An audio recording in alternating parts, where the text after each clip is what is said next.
we can introduce him and play him all day long today. Sure. I don't know what else you got. No, we're going to So Wednesday in December. Right. Huh.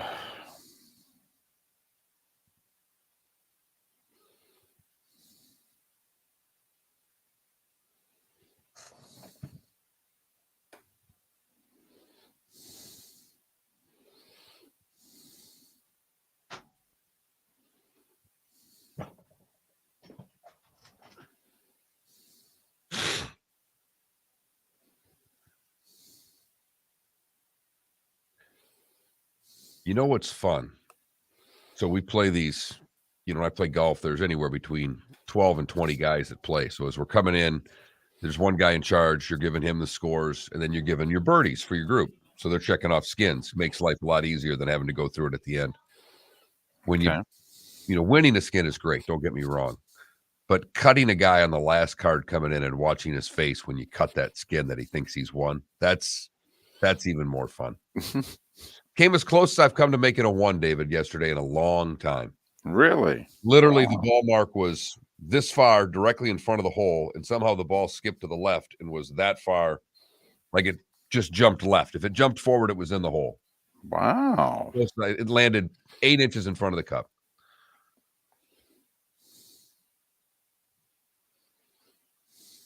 Didn't even have to putt it.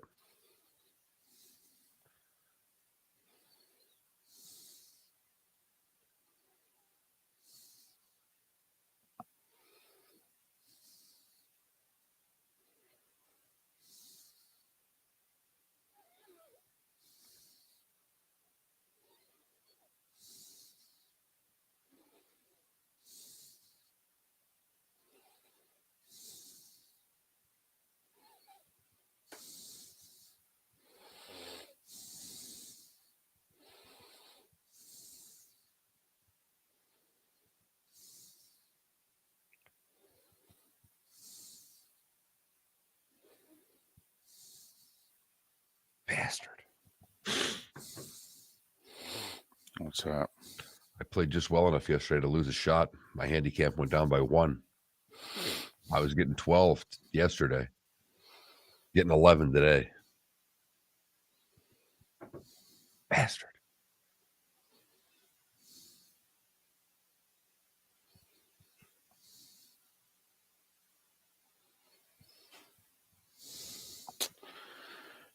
Morning, everybody. When your second flight takes off an hour and a half after it was supposed to land. Ouch. Yeah. Time you get home, midnight? I walked in the door at 1. Yeah, we landed 10 to midnight. That was so much for that quick connection you were worried about. Yeah, that quick connection turned out to be 3.5 hours. Well, the good news is you're home. Uh-huh.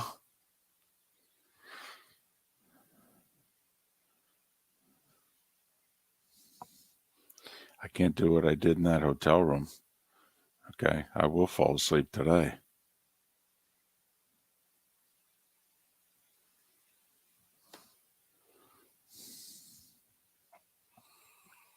Well, mine is, Taylor. We can't get him to drink it. Yeah, I'm not a coffee guy. Sorry, Taylor. Straight cocaine in the morning for David.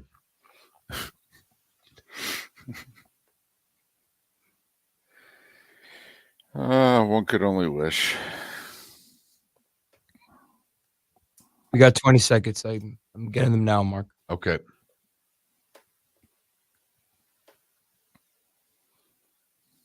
Ten seconds.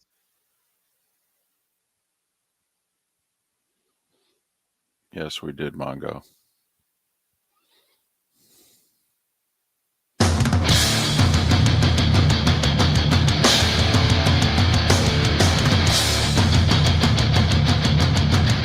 You are listening to Miller and Moulton, exclusively on the Florida Sports Network.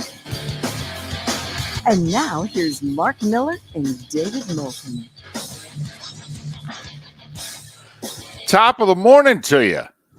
Happy hump day. As we ask the question, How the heck are you? Miller and Moulton here on the Florida Sports Network, floridasportsnetwork.com. Thanks so much for being with us. I'm back in my cozy confines of Jacksonville. Mark's in his cozy confines of Southwest Florida. Good morning, my friend. How are you? Doing very well, David. Glad to see you made it back. Another quiet, unassuming trip that just Right. in and out, really easy once again. It went right according to plan. I booked a flight, which I never book. I'm one of those, I don't like to give myself less than an hour in between flights. Okay. I try to build in time for the airlines. And this time I was only going to have 42 minutes. I flew from Phoenix to Dallas. I got 42 minutes to make my flight home. Mark, I ended up having almost 4 hours. So, it's going to be a long day when you're taking off an hour and a half, 2 hours after you were supposed to land.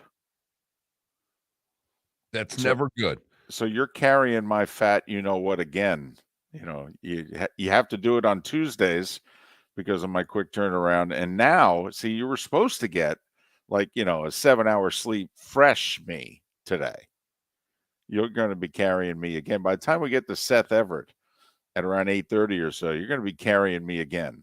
I figure when we get to Seth Everett, that will just be the two of you breaking down the Dallas Stars and New Jersey Devils, because I'm guessing with the layover in Dallas, maybe you got a chance to watch a little bit of the Stars last night. That was my only hope for you, David, as I was watching a little Lightning beat up on the Kraken last night. It was on, Mark. They're losing again. It was on, Mark, between the Chili's and the Applebee's, okay? Because the other thing that the airlines say, it's, listen, you got delays and what have you. They kept changing the gate 4 times, Mark. And they didn't just change it from like C12 to C20. Then you just, you walk. In fact, you could mosey. You don't even really have to walk. You could just mosey down the terminal. You could sashay. Yeah, saunter, whatever you wanted to do. Right. No, they kept changing it where they kept changing the letter. So that, all right, got to find an escalator. All right, got to get on a tram. Now we got to walk. No. There's no moseying. There's no sauntering. There's no sashaying. No, we're moving. Yeah. So it was fun. But I think I saw 2/3 of that hockey game last night. Yes. So Seth and I can talk about that, although he won't want to talk about it since his Devils, I think, have lost 3 in a row, which, the way things have gone this year is just, please, shut the league down for a day or two. But, Mark, while we were gone, $350 million was spent. Hey, we can't complain.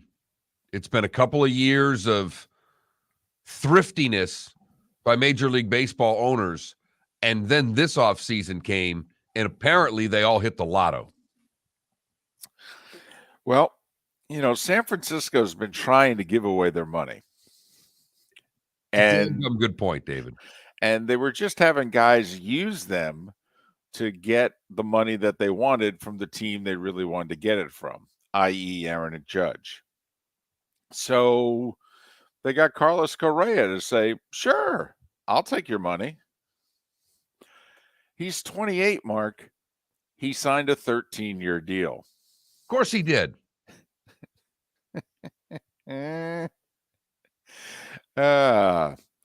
So there, I think you should ask, because he's the shortstop right now, ladies and gentlemen, if by chance you don't know, what position is he playing by the time the contract is over? 1, is he playing by the time the contract is over? 2, what position?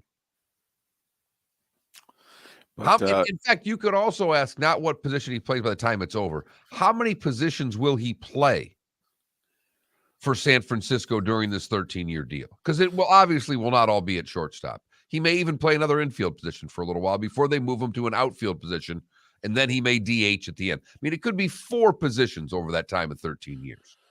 Well, and does DH count as a position? Because if so, you got to figure at least 4 positions. Start at short, get moved to third.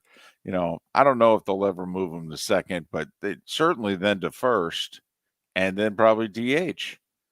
So that's right there. But you're right, Mark. They could go from shortstop. Heck, let's put him in the outfield. Let's give him a corner outfield spot. He can't complain. He signed for $350 million, fully guaranteed, by the way. It's not like the NFL, like 9 years into that deal. It's like, none of this money's guaranteed. We can cut you. Well, no, you can cut him in baseball. He getting paid. That's 27 a year, basically. All right. It's like 26.9 something. So it's 27 a year for 13 years. Right. Another contract takes a guy through his 40th birthday. And every time I see these now, I do have to thank David Sampson, who comes on the show every week and helps explain some of these deals. That's an owner that won't be alive by the time this contract is up, and a GM who won't be employed by the San Francisco Giants. Right. And I think, but David, in the day after we found out about Mike Leach and all of the great media clips that he's given us over the years, that's all I can think of when I see this stories. Well, the owner will be dead by the time the contract's up, and the GM will be fired. Okay. Makes taking it a lot easier. Why should you and I get uptight about how much money they're paying a guy? Well, first off, I don't understand why anybody gets uptight about how much money a baseball player makes. It's not a capped sport. Okay? So what? If your owner decides that they want to pay somebody a ton of money, what do you care? I mean, honestly, do you really think ticket prices are, well, now that we've signed Carlos Correa, prices are going up? Come on. Well, now that we've signed, it's going to cost more to get Bally Sports. Come on. And David, you know what? Prices may go up a little bit. But here's the thing that I think we need to remind everybody of. If the Giants didn't sign Correa, there's a really good chance that prices may have gone up anyhow. Exactly. This has nothing to do, with the old saying of the, price of tea in China. It's going to be what it's going to be. Not to mention, if they didn't sign him also, prices were not going to go down.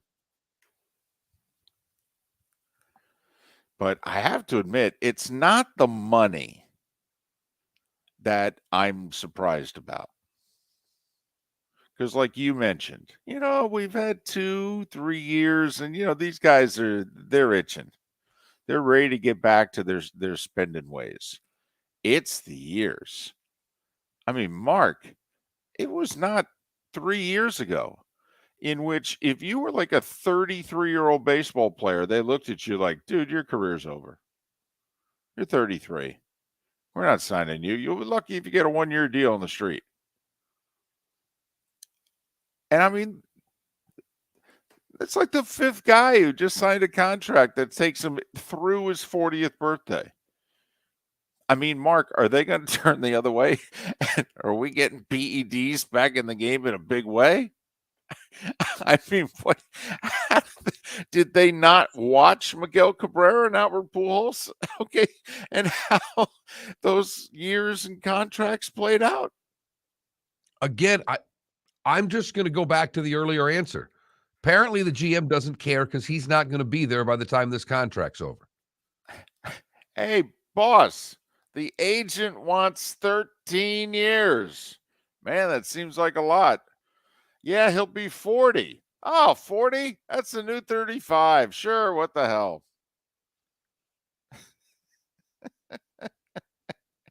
What do you think NFL players think when they see it? Because they know, those contracts are fully guaranteed. Theirs are not. And I really think this time of year for the guys that are paying attention to the sports world, and some of them don't pay any attention, but David, as they're walking into those locker rooms, all banged up, limping, trying to figure out a way to play on a Thursday night, right, or a Saturday night on a short week, right, and they're going, man, I should have played. What's Kyler Murray thinking right now? Well, he got his Well, contract. yeah, he did. Although he's looking at Carlos Correa's deal and going, oh damn, I got 189 million guaranteed, and he got nearly double. That's pretty good. So it's why I've thought that the NFL players, the last go around, were going to be much tougher in their negotiations. I really thought the guaranteed contract thing was going to be what they were going to hang their hat on. How could they not? Their careers are so short. The risk of injury is so great. It's stunning to me that they're not willing to go to the wall for guaranteed contracts. They're not, because David, you answered your question with the way you surmised that. With the fact that their careers are so short, none of them, or at least the majority of them, are not willing to sacrifice a whole year for a guaranteed contract. And I really think, David, for the NFL players to get a guaranteed contract, you would have to damn near miss a whole season. Really? Yeah. I think if you did it a month, the owners would freak out. Freak out. Yeah, not the way they'd freak out over guaranteed contracts. They've got the world by the kahunas, and they're not giving it up, David. Listen, Mark, I know the ratings are, because we all agree that the product this year is not that great. The games are close, but it's not because the product is great. In fact, in a lot of cases, it's because the product is just above mediocre. I mean,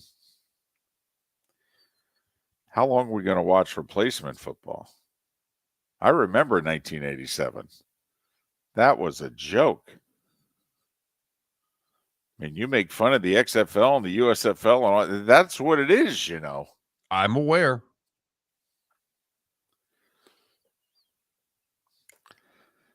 So 350 million, ladies and gentlemen, 13 years while you were asleep.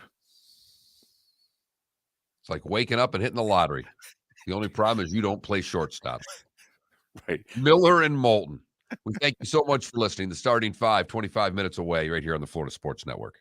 David Moulton for Napa Auto Parts, and Napa Filters. Insist on Napa Filters for your vehicles, or if you're a do-it-yourselfer, only buy Napa Filters. Napa has a filter for almost anything on earth that moves, whether it's motorcycles, foreign and domestic cars, vans, SUVs, earth-moving equipment. You get the idea. Napa Auto Parts, Napa Filters. Insist on them for your vehicles, or if you're do-it-yourselfer, only buy Napa Filters.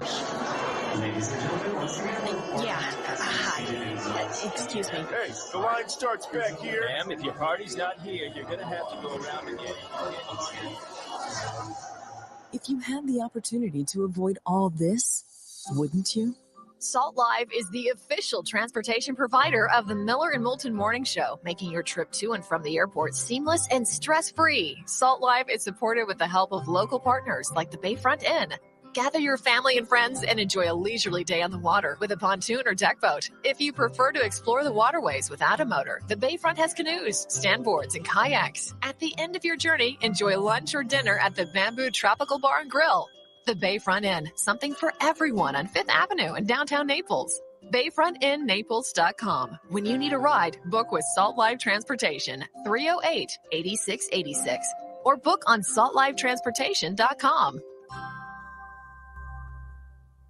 Mark Miller for SWFL Golf Carts, or online, flgolfcarts.com. If you're looking for a golf cart, an e-bike, or an e-motorcycle, go visit Alex and the gang at SWFL Golf Carts. flgolfcarts.com online. Check out their whole inventory. If you're looking for a custom cart, they can take care of you. 2-seater, 4-seater, 6-seater, they've got you covered.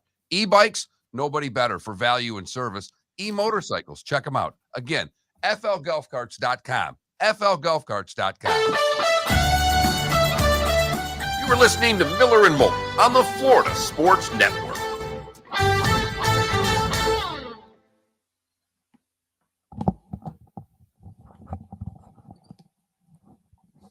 I do not think 1,000 goals is obtainable, but we have both thought he's breaking Gretzky's record. Wow. Leach isn't eligible for the College Football Hall of Fame. Why? You got to win 60% of the games as a head coach. He won 59.6. Go round it up. Exception.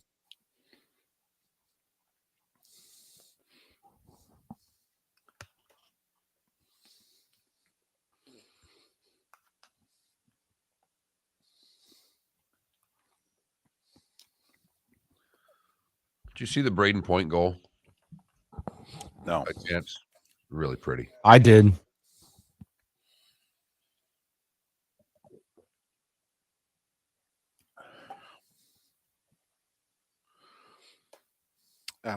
And yes, we did a few Mike Leach games. We did one when he was at Texas Tech. We did a Gator Bowl. It was Texas Tech and Virginia. So it was Chris Long, and it was a good game. We did his first 800. That's go Raiders. That's 50 more goals a year for 4 years. He hasn't scored. He won't score 50 this year. also. I mean, have you seen? He's got 20 goals already this year. Have you seen what his plus minus is? I mean, listen, Even if he gets to 50 this year, that means he's got to get to 60, 60, and 60 the next 3. It ain't happening. he'll get to 900. Because he will play for Washington until he gets to 900. Mhm. Yep.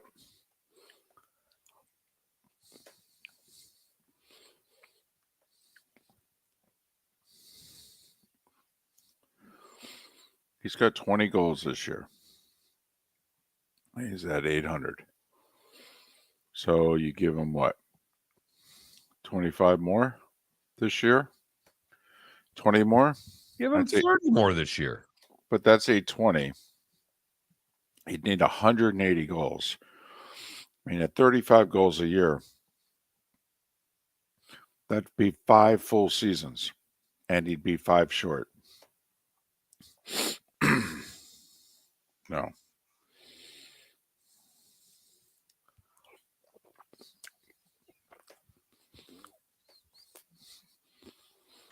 You know, I'm doing today was the day Mike Gartner got to 700 today as a Phoenix Coyote. Yeah. I just one of those that kind of struck me yesterday when I was doing this last night. I'm like, well, that just doesn't seem right.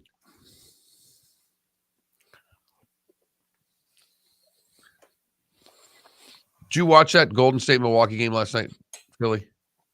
They were calling tees like they were going out of style in the third quarter. Yeah.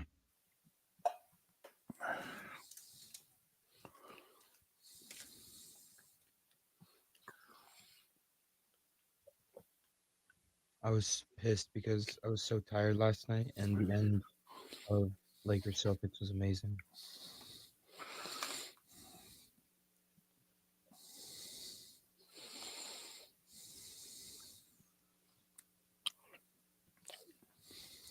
Although you guys would have hated the jerseys. If they didn't wear their Lakers and Celtics jerseys, yes.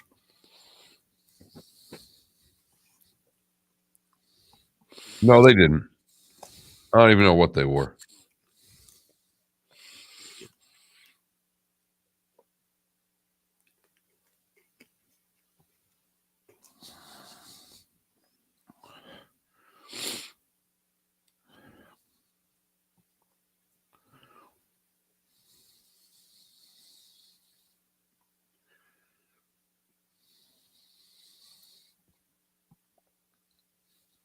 $25 seconds.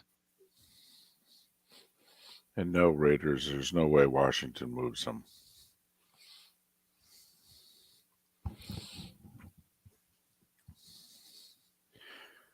His contract's not cheap. And that's a hard cap league.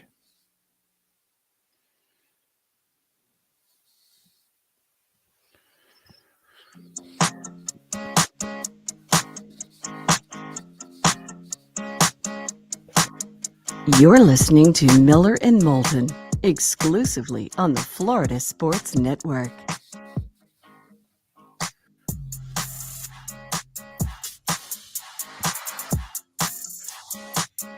21 minutes past the hour. Miller and Moulton with Florida Sports Network, floridasportsnetwork.com. Thanks so much for being with us. The starting five, a little more than 15 minutes away. We're both at our respective homes, at least home areas, on this hump day.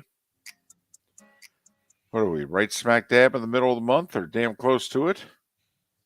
Damn close to it. Well, you have been traveling. Listen, today I really am that rock and roll singer that says, I love you, Cleveland, and the crowd yells, we're in Detroit. I mean, whoo-wee. Back-to-back 3-hour sleep days, although, I don't know if we discussed this on the air, but you wondered, because we did the show yesterday, and then I had a little bit of time, so I was going to take a nap. And then I had 2 flights. And so you wondered, would I sleep 3 different times yesterday? And the answer was yes. So you had 3 naps yesterday. Yes. 2.5 was our over-under on Moulton naps, and you went over. I did. I went over. And I didn't know if I'd sleep on the last one, but I did.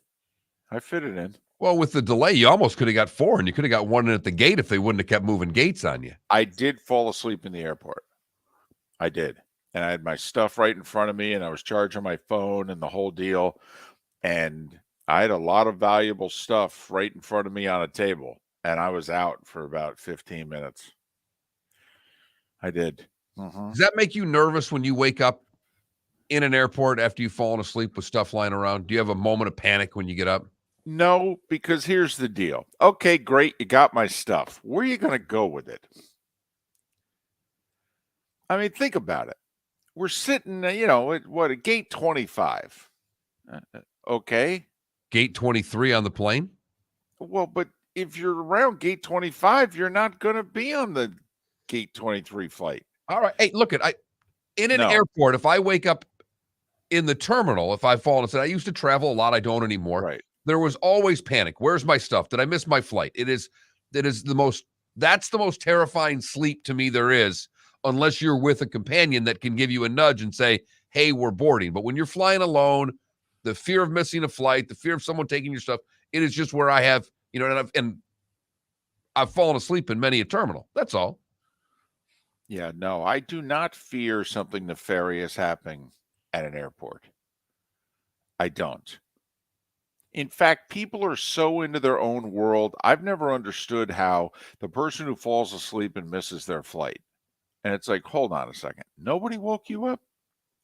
Nobody woke you up. You're sitting right there in front of the gate. Nobody woke you up? It's happened to me before. Wow. Weren't you a little mystified that nobody woke you up, including the people who work for the airline? Yes. As a matter of fact, I was, but there's no one really to blame in that situation but yourself because you're the one that's fallen asleep. But yeah, absolutely. And you're sitting there for 4 hours. Then you're sitting there for 4 hours waiting to flight standby on the next flight. It's not. I know. No, it's not. And you're right. Deep down, you can't be super mad at the world, but you want to be. You're like, oh, come on, man. I needed a break. And it's a little one, too. I didn't need a winning lottery ticket. I needed a nudge. Right. Just none of you could have nudged me and said, hey, your flight's leaving. Seriously? Come on now. But I've nudged a few people in my So you've been the Good Samaritan? Oh, yeah, absolutely. Absolutely. Do they get angry at first and then thankful? I mean, no one likes to be woken up. Do they get that look first and then? Well, they don't get. I've never had one be thankful because they wake up and they're kind of like, well, right. I still had enough time. Okay. So now you just cut me out of like 10 more minutes of sleep. Oh, okay. Like your alarm was going to go off. But no, I've never had anybody thankful. They're actually slightly annoyed. That's what where we're talking about wanting the nudge. When you give the nudge, you're not getting a, hey, thanks, I almost missed my flight. You're getting a, hey, jerk, why'd you wake me up? Exactly. And I'm like, well, I woke you up because you're going to miss your flight.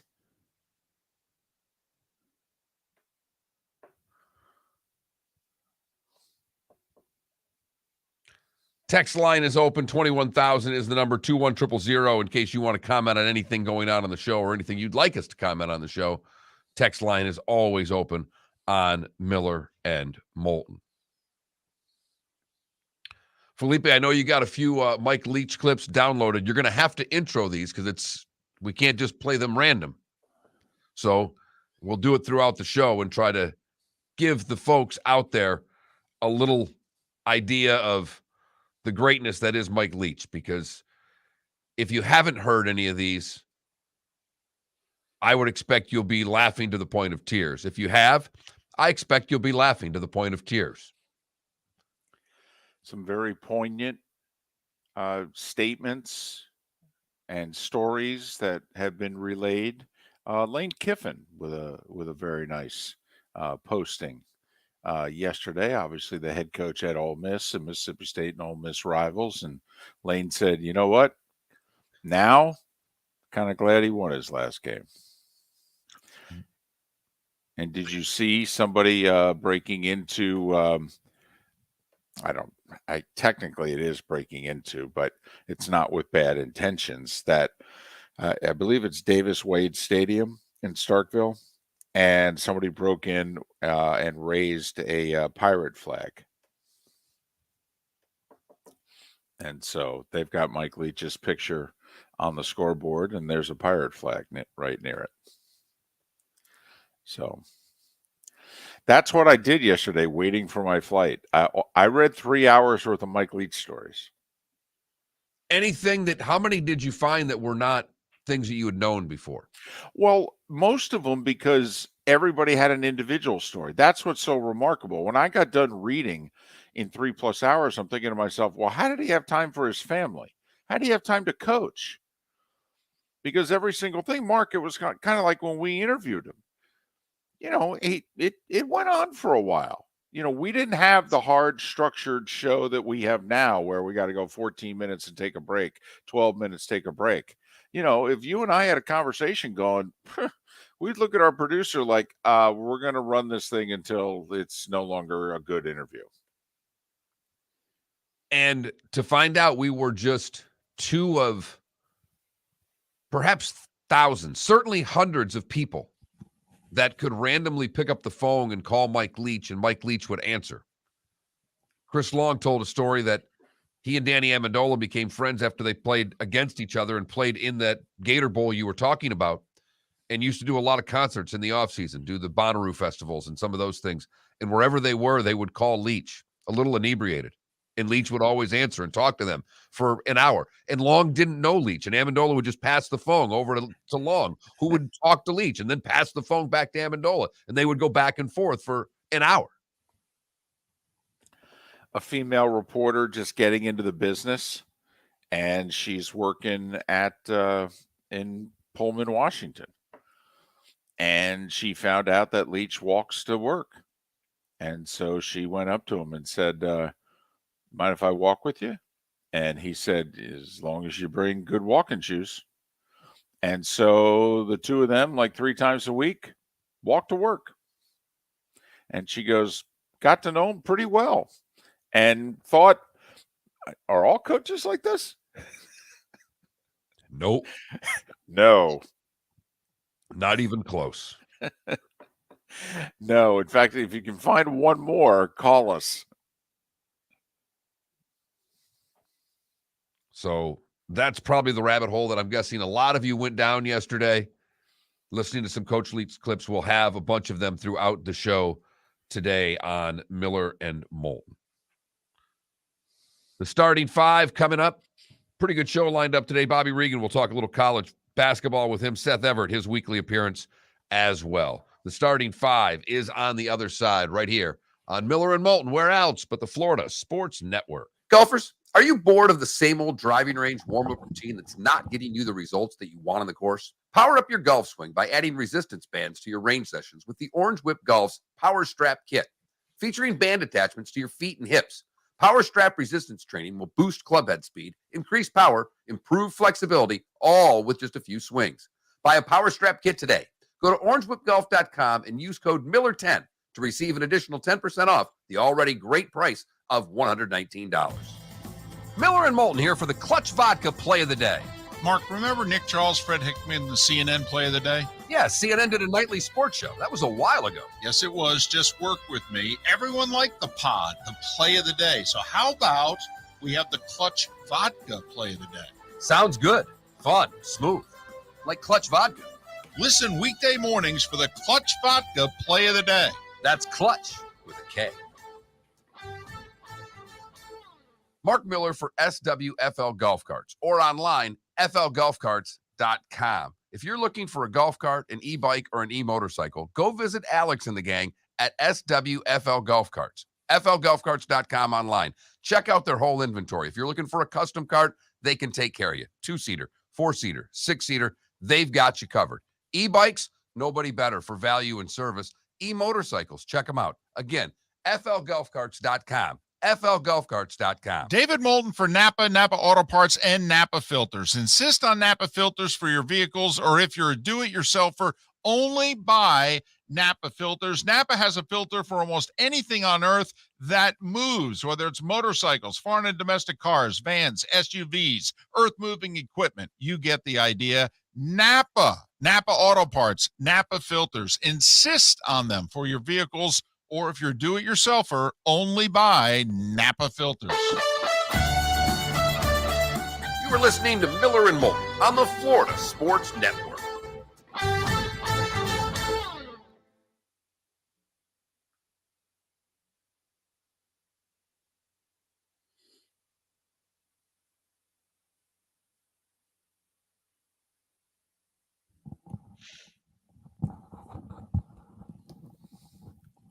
Morning, Johnny Mac.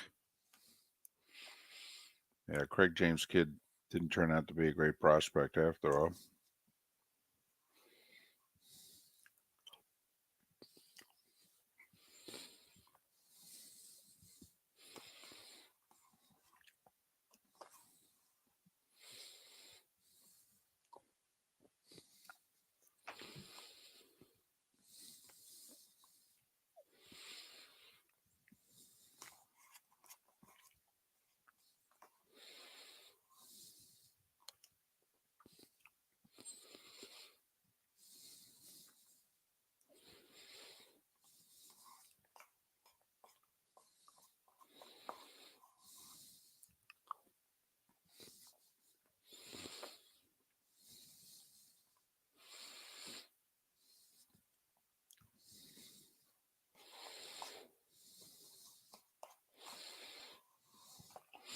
Johnny Mac, I'm really surprised I didn't wake you.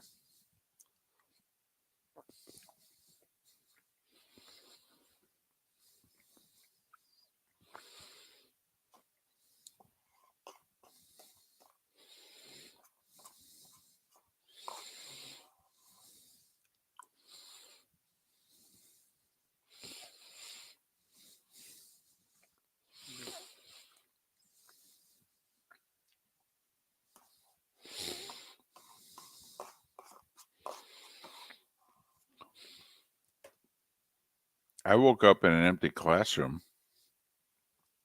when I was in college. Fell asleep in class. That's awesome. Class ended. Everybody left, including the teacher. That's awesome. I like that one.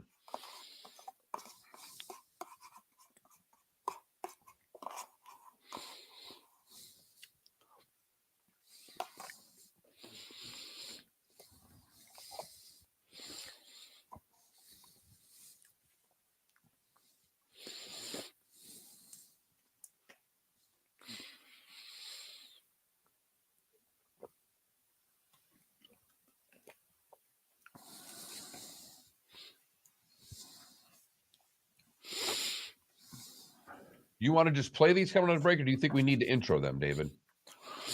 Well, I thought the one that you played that we were going to hear, I mean, that one doesn't need an introduction, obviously. That was just one I was playing.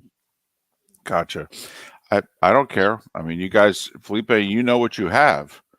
You know if it needs an introduction or not. Do they need intros? I think we should just go music, and then I'll play it, and then you guys talk. That's fine.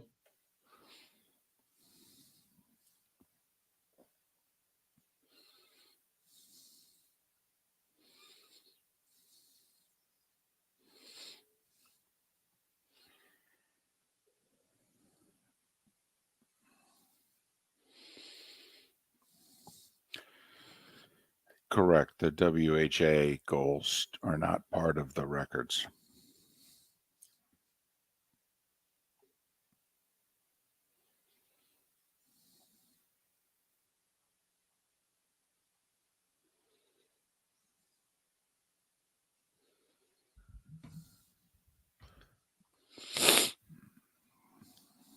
You put up the Christmas lights yesterday. There you go. That's late, but I like it.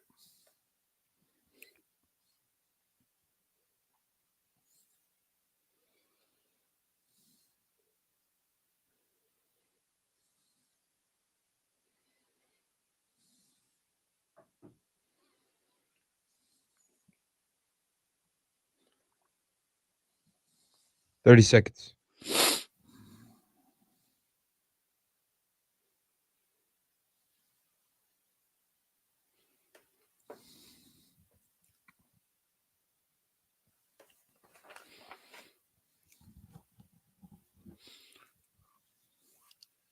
$10 seconds.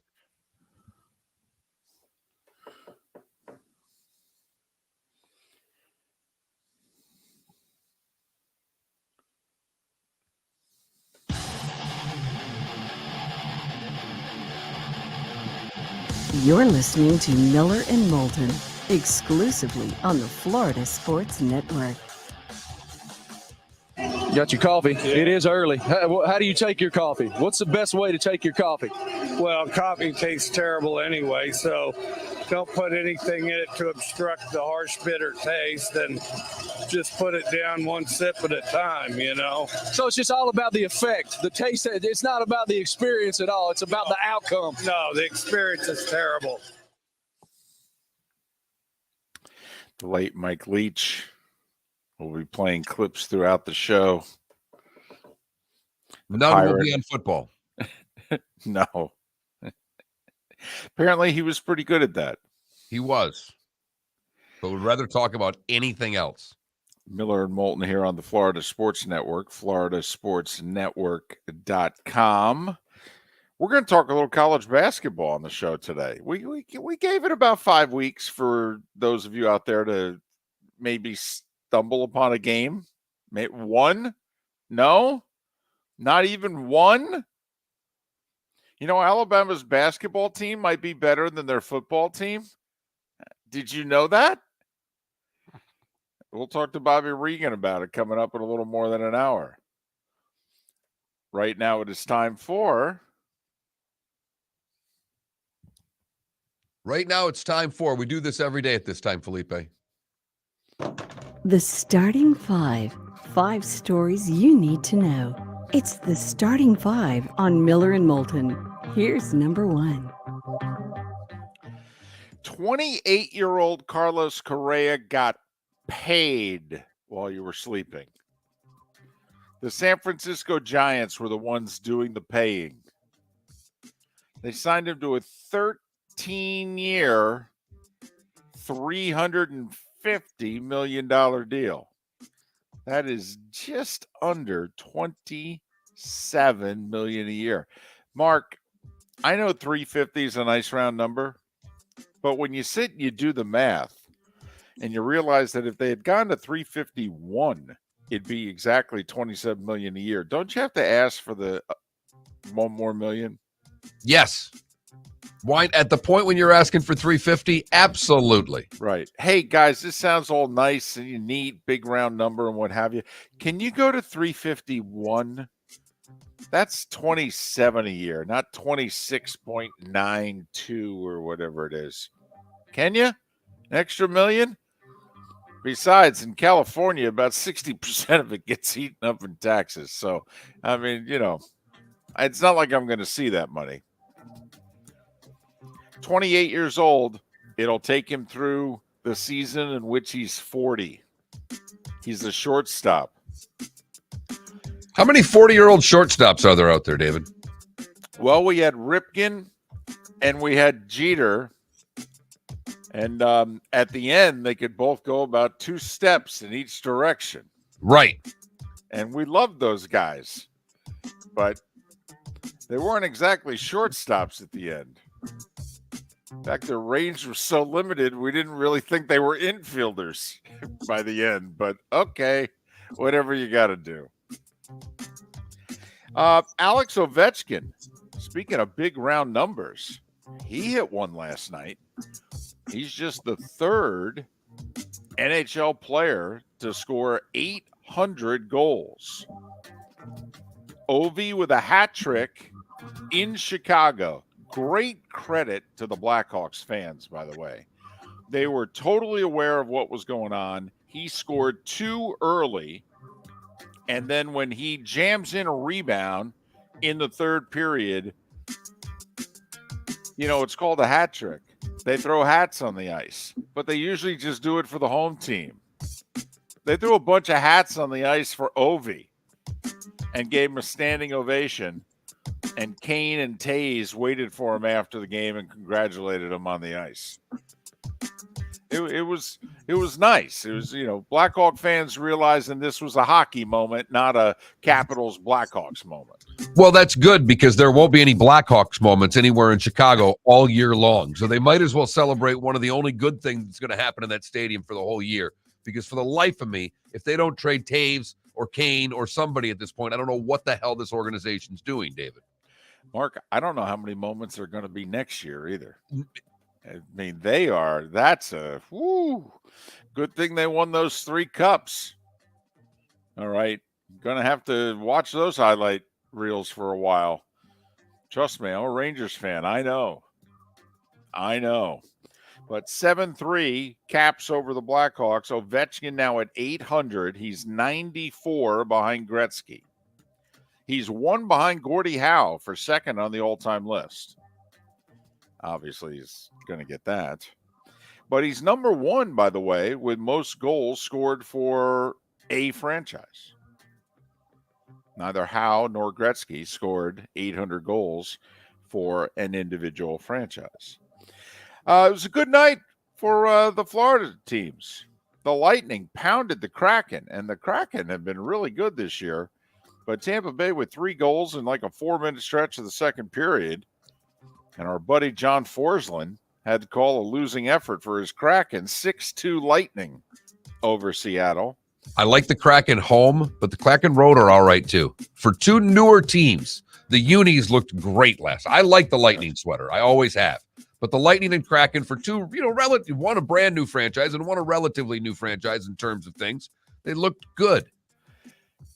The T-shirt that you have, the Kraken T-shirt that you have, how many people stop you or comment on it when they see you out? 1. Happened really? at Costco over the weekend. The guy from Seattle saw the shirt. I'm sorry. One guy thought it was a White Sox shirt the other day. Said, "Is that a White Sox shirt?" But no, Seattle Kraken. And it was just a quick glance. No Right. big deal. And he's like, "Oh." And then a guy from Seattle was completely mystified that someone was wearing a Kraken shirt in Southwest Florida. Then he was bummed out that I wasn't from Seattle. I think he really wanted to chat. Huh, he's lonely. Panthers 4-0 over the Blue Jackets last night. Florida realizing that, they really got to get it together and quickly here because they're pretty far out of the playoffs. Dallas beat New Jersey 4-1. Seth will be in a foul mood in 2 hours. Boston 4-3 in a shootout over the Islanders. And Mark, we had 3 shutouts in the NHL yesterday. The Panthers with the one that we told you about. Carolina 1-0 over Detroit. And this is tough to do. Toronto 7-0 over Anaheim. Wow. NBA, just 5 games. Home teams went 4-1. Philly beat Sacramento by 20. Milwaukee beat Golden State by 17. The Warriors are 2-12 on the road. That's tough to do.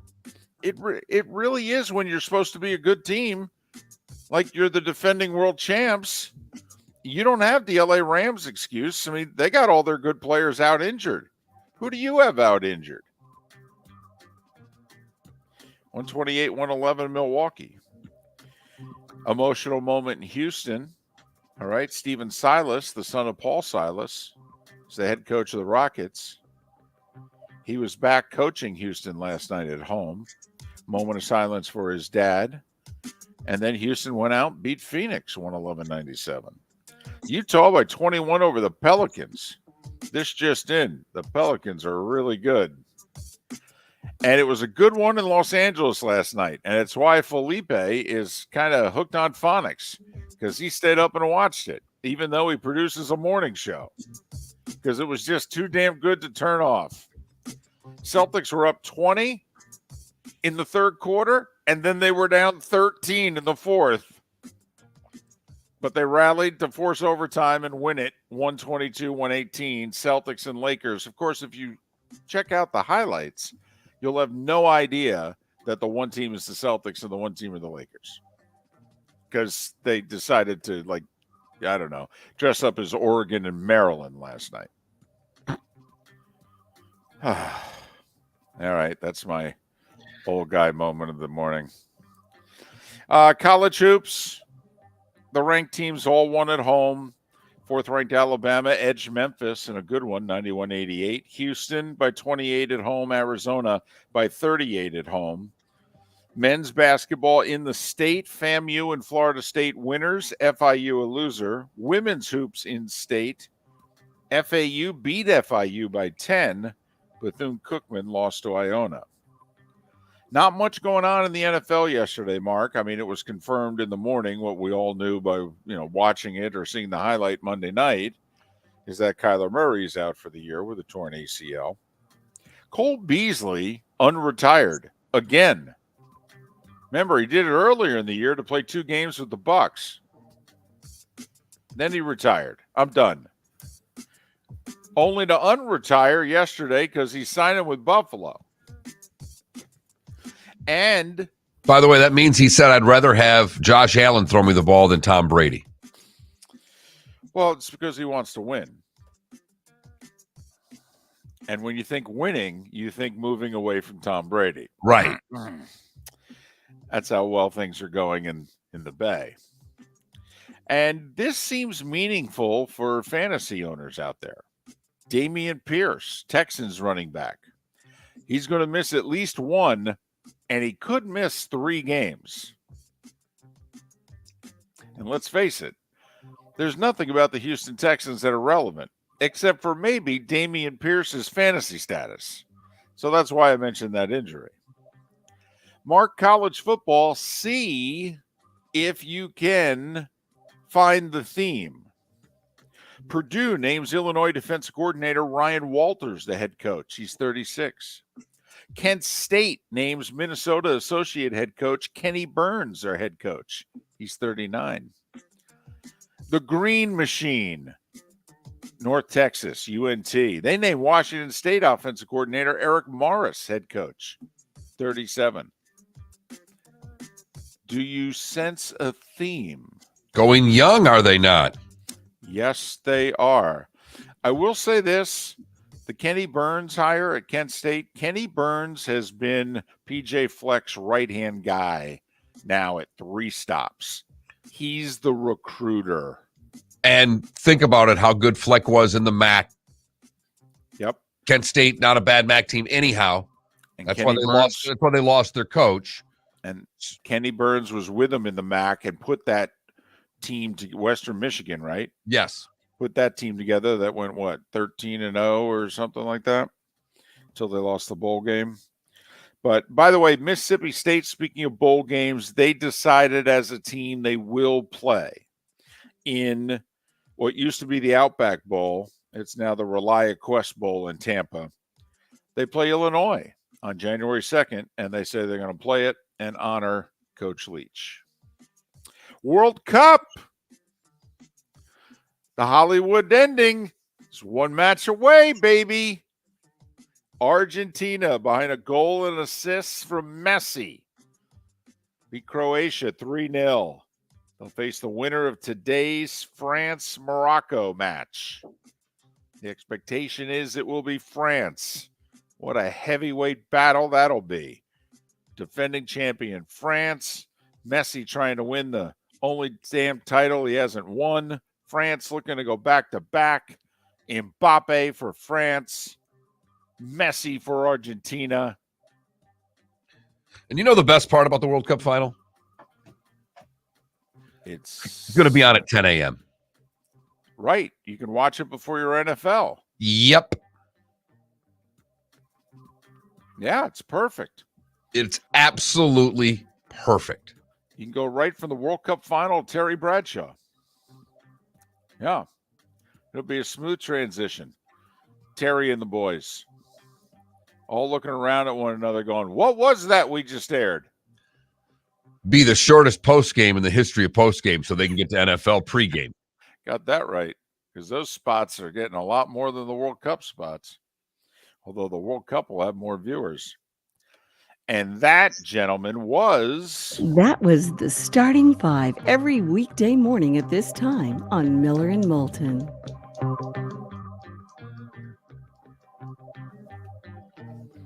So there you have it. Yeah, lots of tidbits in the sports world yesterday, except for that big one there, the $350 million. For another guy who's going to be making that kind of money when he's 40, still playing somewhere. I think the question that should be asked is, how many years of the 13 does he actually play? Because, like, I will say, both Cabrera and Pujols did fulfill their contracts. Pujols actually fulfilled it and continued playing. And Miggy has one more year left on his contract that he fully intends on playing. Right, because he getting paid. He getting paid. Now, I will say, like, if it was the NFL and it was not guaranteed, I don't think he'd be playing. Well, no. Because I don't know that anybody would want him. They'd be cut. Right.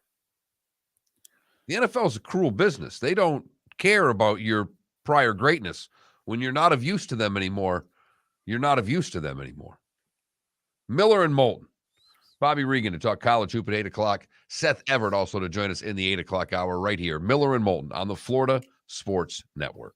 David Moulton for Napa, Napa Auto Parts, and Napa Filters. Insist on Napa filters for your vehicles, or if you're a do-it-yourselfer, only buy Napa filters. Napa has a filter for almost anything on earth that moves, whether it's motorcycles, foreign and domestic cars, vans, SUVs, earth-moving equipment. You get the idea. Napa Auto Parts, Napa filters. Insist on them for your vehicles, or if you're do-it-yourselfer, only buy Napa filters. Mark Miller for SWFL Golf Carts, or online, flgolfcarts.com. If you're looking for a golf cart, an e-bike, or an e-motorcycle, go visit Alex and the gang at SWFL Golf Carts. flgolfcarts.com online. Check out their whole inventory. If you're looking for a custom cart, they can take care of you. 2-seater, 4-seater, 6-seater, they've got you covered. E-bikes, nobody better for value and service. E-motorcycles, check them out. Again, flgolfcarts.com. flgolfcarts.com. Golfers, are you bored of the same old driving range warm-up routine that's not getting you the results that you want on the course? Power up your golf swing by adding resistance bands to your range sessions with the Orange Whip Golf's Power Strap Kit. Featuring band attachments to your feet and hips, Power Strap resistance training will boost club head speed, increase power, improve flexibility, all with just a few swings. Buy a Power Strap Kit today. Go to orangewhipgolf.com and use code Miller10 to receive an additional 10% off the already great price of $119. Miller and Moulton here for the Clutch Vodka Play of the Day. Mark, remember Nick Charles, Fred Hickman, the CNN Play of the Day? Yeah, CNN did a nightly sports show. That was a while ago. Yes, it was. Just work with me. Everyone liked the pod, the Play of the Day. So how about we have the Clutch Vodka Play of the Day? Sounds good. Fun. Smooth. Like Clutch Vodka. Listen weekday mornings for the Clutch Vodka Play of the Day. That's Clutch with a K. Bring your big mouth to John Smith Subs and indulge in their overstuffed subs with the freshest quality ingredients. Enjoy our famous steak bomb with perfectly grilled marinated sirloin steak topped with provolone cheese, grilled onions, peppers, mushrooms, crispy bacon, juicy tomatoes, and creamy mayo. Boom! Made-to-order crispy fries can be paired with the Gator, the Cuban, the Chicken Bomb, or the Italian. Love local. Eat delicious with John Smith Subs. Find a John Smith Subs location near you today.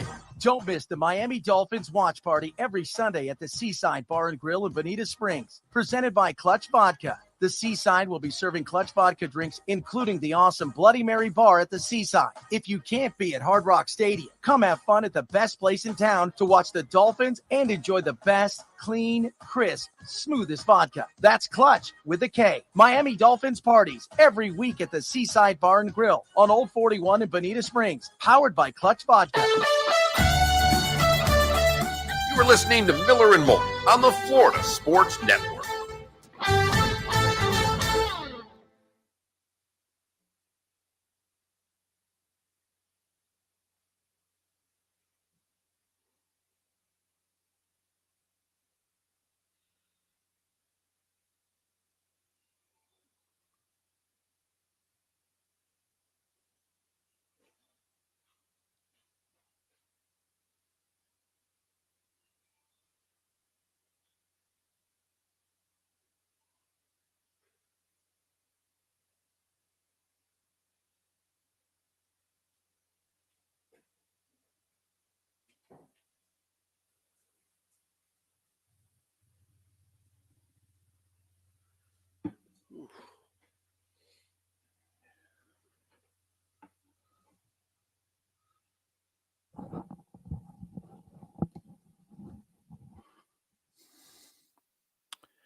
Just to beat Morocco or France to win the whole thing?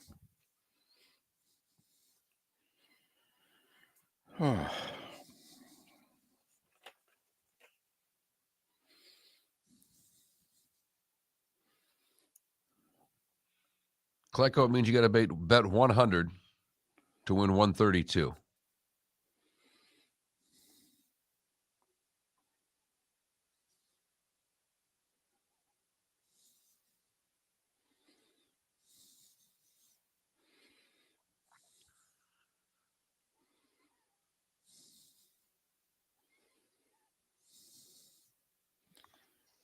How about a repeat of last World Cup's final for a semifinal?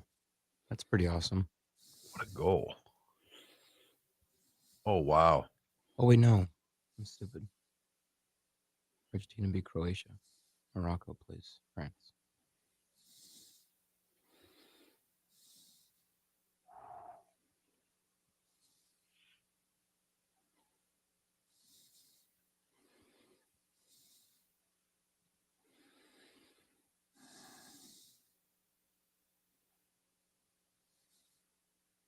I'm dedicating the next 2 days to taking as many naps as I possibly can and going to sleep like before 8 p.m. every night. We'll see. What do you got coming out of break here? Mike Leach, number 2.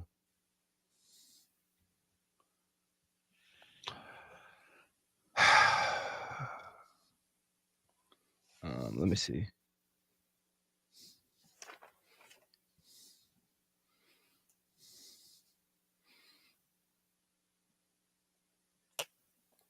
Well, Slit Puppy, Messi's going to cry either way. I really don't want to see France repeat.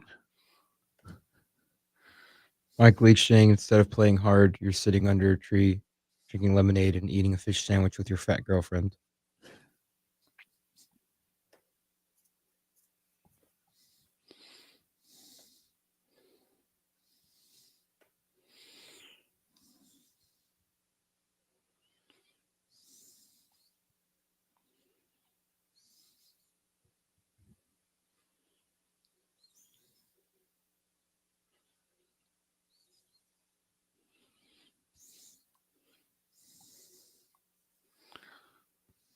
Yeah, Adam, Mrs. Minshew sent out a very nice tweet last night about Leach.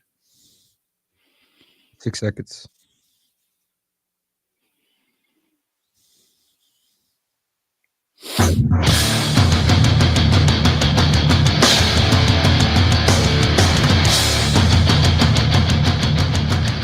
You are listening to Miller and Moulton, exclusively on the Florida Sports Network. And now here's Mark Miller and David Moulton. You know, instead of playing hard and getting a first down and getting a play, then, you know, you want to sit behind a shade tree, eat a fish sandwich, and drink a lemonade with your fat little girlfriend, you know. That could only be the late Mike Leach. We're going to bring you some Leachisms, some Leach stories throughout the show today. Why not? It's a hump day. It's mid-December.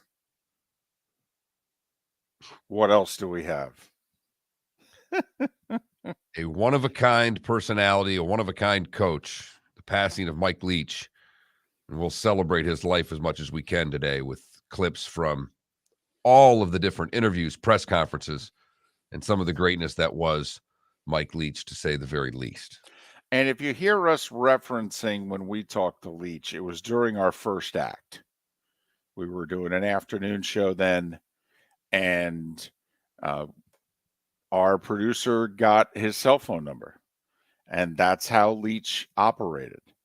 He, in fact, the sports information director, whether it was at Texas Tech or at Washington State, we never talked to him when he got to Mississippi State. But whether it was Texas Tech or Washington State, and you called the sports information director, because that's the protocol. That's what you do. And you never get a coach's cell phone number. And I mean never get a coach's cell phone number. Unless Mike Leach is your football coach, because the SID would give you the cell phone number, and you would literally be on the other end of the phone going, so I'm just supposed to call him? And they're like, yeah, that's how he rolls. Yep, and if he answers, you're good. Yeah, exactly. Yeah. And so it's funny, all right, because the only other legendary coach that was kind of sort of like that was Bobby Bowden. Now, you didn't get his cell phone number.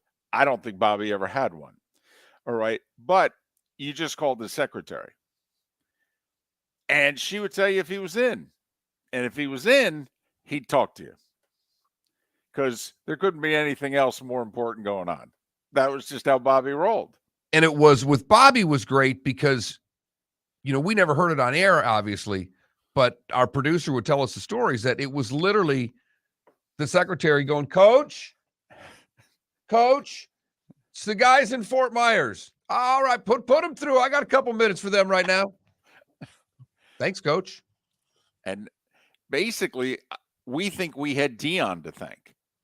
Okay, that once he heard Fort Myers, he thought of Dion, and he was like, well, I gotta say yes to those good boys. Okay. Fort Myers got me Dion. Yeah, could be another one coming out of there pretty soon. Right. So it was funny. It just worked that way. But so we'll give you a few Leach stories or from his own mouth throughout the course of the show. Miller and Moulton here on the Florida Sports Network, floridasportsnetwork.com. Less than an hour from now, Bobby Reagan. Yes, college basketball season's underway. 5 weeks of it, in fact. I know. You haven't watched any of it, have you? You've missed a lot of good games. They actually play each other in that sport. Yeah, ranked teams and everything. How many ranked teams are now unranked? If you know, I mean, the ranking, the fluctuation of rankings. I was looking. North Carolina was ranked number 1 in the country, right? At one point, they're not in the top 25. Mark, not only are they not in the top 25, I don't know if they have a single vote in either poll. I mean, that's how far down the total poll they are. Yes, they were preseason number 1. Right now, they're not even top 40. I mean, in fact, that could be a question for Bobby Reagan. What preseason poll is more ridiculous, the football one or the basketball one? Oh, it's the basketball one. And the football one was pretty damn ridiculous this year. Right. But the difference is that in football, the teams that are ranked lose to what are bad teams. At least in basketball, they're losing to other. You have the opportunity.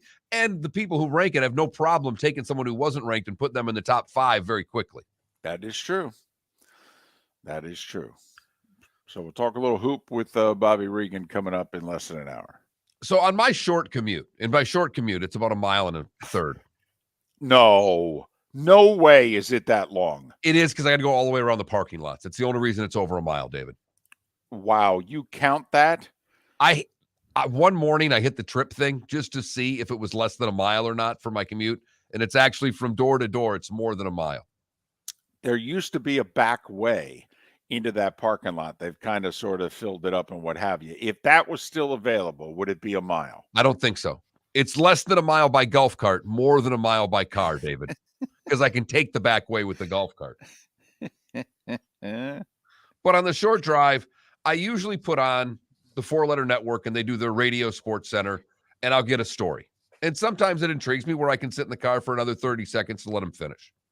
But they were going on about the Celtics and Lakers last night and played a clip from PTI yesterday in which they called it, talking about the rivalry. And it made me think, what's the best rivalry that doesn't involve football teams? Because you and I were talking about Ravens and Steelers, and while the Celtics and Lakers is a historic, great rivalry, right now it's not. Well, in theory, though, if it's a great rivalry, it's always a great rivalry. So, we were just talking about Bobby Reagan and college hoops. I mean, Carolina Duke. Is that the best one? That's all. Just now, so we can go baseball, we can go hockey here. I mean, Montreal, Boston in hockey. Yankees, Red Sox. Yeah, I think we're a little tired of it being forced on us, but. And I guess let me re-ask the question. To a fan base that's not involved in the rivalry, give me the rivalry because Ohio State and Michigan means something to people that don't care about Ohio State and Michigan. Football rivalries seem to transcend their fan bases. I don't know, Montreal, Boston, I love it. You love it. But it does, there's not even a rivalry in that sport anymore in the National Hockey League. Well, I will say the scheduling's not helping, in which you don't play anybody more than 3 times. I mean, that's ridiculous. I mean, arch division rivals only playing each other 3 times in a season. I mean, come on. That's absurd. Then these rivalries were based on in that league of home and home. I mean, you play one team on a Friday night in your barn, play them on a Saturday night in their barn, and everything, all the animosity from the Friday night game carried over. It's also fascinating. You got the old rivalries, and then you got the rivalries that have kind of come about in the last generation or so. I mean, I don't ever remember, and I grew up with a lot of Flyers fans. The Penguins were not a bitter rival of the Flyers when I was growing up, when I was in college, when I was in my first half of my life. But once Lemieux and then Crosby, okay, once they got there, okay, now all of a sudden that Philadelphia, Pittsburgh, my side of the state, your side of the state, we're so different from one another, blah, blah, blah. And then they started meeting in the playoffs a few times. That became a thing. Philly, you're a huge NBA guy. If just take Lakers Celtics out of it, what's the biggest rivalry in the NBA right now? Right now. Is there one? Are there 2 teams that genuinely don't like one another? Yeah, the Suns and the Pelicans. And the Suns and the Mavericks. Those rivalries are 8 and 9 months old. Actually, correct. I'm sorry. The Pelicans rivalry's 3 weeks old. No, it's 3 weeks old. No, it goes back from the playoffs last year. The Pelicans, please. The Pelicans were shorthanded. There was no chance to win that series. And they took them to 6 games. Yeah, they were pesky. All right, that's all. They were a gnat. Okay, but fine. Even if you want to do that, that was what? April? May. So the rivalry's 8 months old. It's newborn. And okay, you enlightened me. Now I'm going to watch when they play next to see if there's actually animosity to prove your point right, because I don't see any national media I don't, when you listen to any of the stations that we're on past our show, they will talk a lot NBA, whether it's a Fox station or an ESPN station. There's a lot of NBA talked on national sports radio. I don't hear these guys talking about these rivalries as a big deal. I don't see outside fan bases getting fired up over these games. And that's all I'm saying. I think part of the, with everything being on and in the way we can consume our teams, I don't think rivalries are in other sports what they once were. Oh, I totally agree. Can I give you one more rivalry? Well, your first one wasn't very good, so give me another one. FC Barcelona and Real Madrid. Okay. You're suspended for at least the rest of this hour. I know it does no good for the show, but it's internationally, it's one of the best rivalries in sports. Okay. All right. Mark, I agree with your point, though. All right. That, because think about it. They made a 30 for 30 of it. There was a decade there where when the Avs and the Wings played, all right, if you were a sports fan, you were aware of it because you're like, God, these guys really hate each other. They could just fight tonight. They might not even play hockey. They may just fight.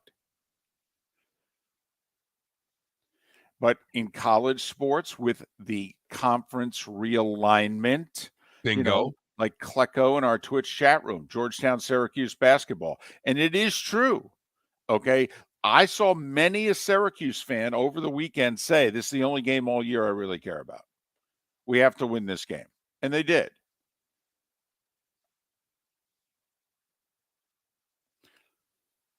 Here's the other thing. And this could be me, and I could be wrong. But, I mean, I know the Red Sox and Yankees had that whole, 1978 thing, Bucky Dent.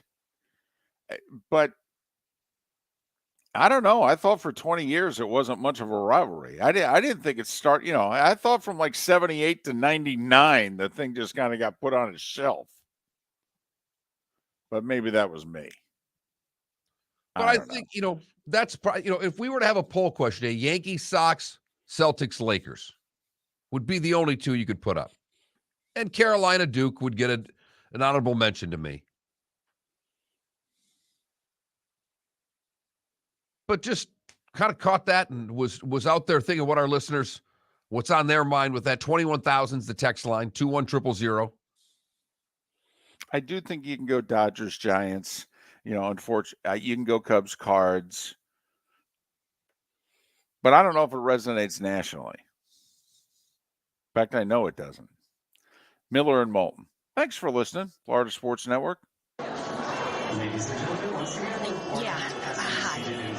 Excuse me. Hey, the line starts back here. Ma'am, if your party's not here, you're going to have to go around again. If you had the opportunity to avoid all this, wouldn't you? Salt Live is the official transportation provider of the Miller and Moulton Morning Show, making your trip to and from the airport seamless and stress-free. Salt Live is supported with the help of local partners like the Bayfront Inn. Gather your family and friends and enjoy a leisurely day on the water with a pontoon or deck boat. If you prefer to explore the waterways without a motor, the Bayfront has canoes, standboards, and kayaks. At the end of your journey, enjoy lunch or dinner at the Bamboo Tropical Bar and Grill. The Bayfront Inn, something for everyone on 5th Avenue in downtown Naples. BayfrontInNaples.com. When you need a ride, book with Salt Live Transportation, 308-8686, or book on saltlivetransportation.com. Miller and Moulton here for the Clutch Vodka Play of the Day. Mark, remember Nick Charles, Fred Hickman, the CNN Play of the Day? Yeah, CNN did a nightly sports show. That was a while ago. Yes, it was. Just work with me. Everyone liked the pod, the Play of the Day. So how about we have the Clutch Vodka Play of the Day? Sounds good. Fun. Smooth. Like Clutch Vodka. Listen weekday mornings for the Clutch Vodka Play of the Day. That's Clutch with a K. Mark Miller for SWFL Golf Carts or online, flgolfcarts.com. If you're looking for a golf cart, an e-bike, or an e-motorcycle, go visit Alex and the gang at SWFL Golf Carts. flgolfcarts.com online. Check out their whole inventory. If you're looking for a custom cart, they can take care of you. 2-seater, 4-seater, 6-seater, they've got you covered. E-bikes, nobody better for value and service. E-motorcycles, check them out. Again, flgolfcarts.com. flgolfcarts.com. You were listening to Miller and Moulton on the Florida Sports Network.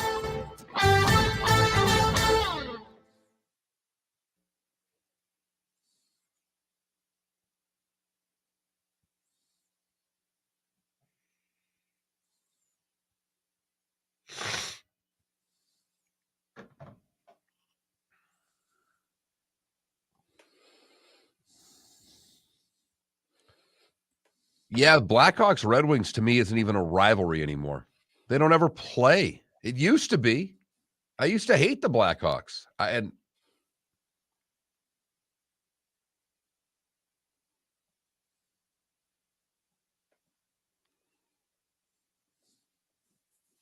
And Klecko, I would say that Rory versus Live Golf would be one if they played.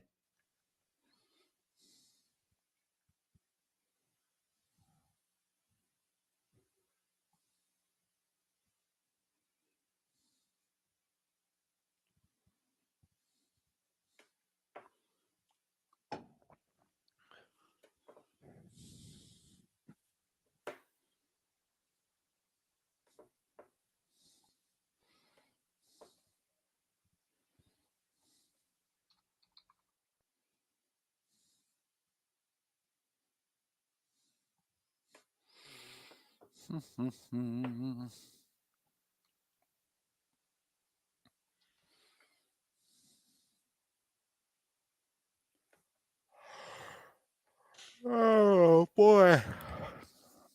Who do you look as the Cowboys' biggest rivalry? From the Cowboys' perspective? Yes. Washington. Right.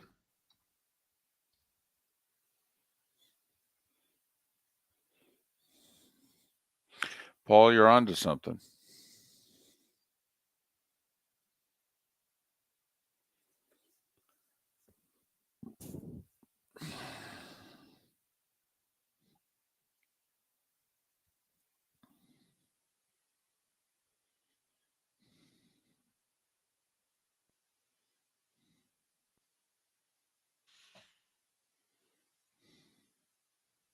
Hey, I'm just getting lots of text here. You got the Twitch line going nuts on it. Merely killing segments, David. Well done, sir. Well done. Paul, that's funny. That's really well played. I'd go Habs Bruins before I'd go Habs Leafs. I think it's bigger on the Leafs side.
You know, Mark, like when you asked Felipe, I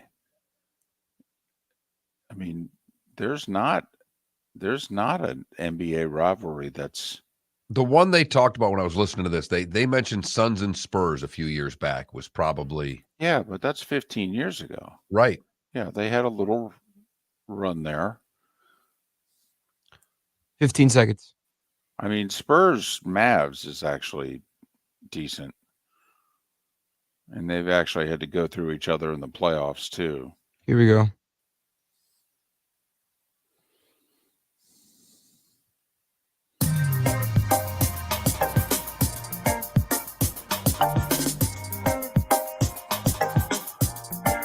Welcome back to Miller and Moulton, only on the Florida Sports Network.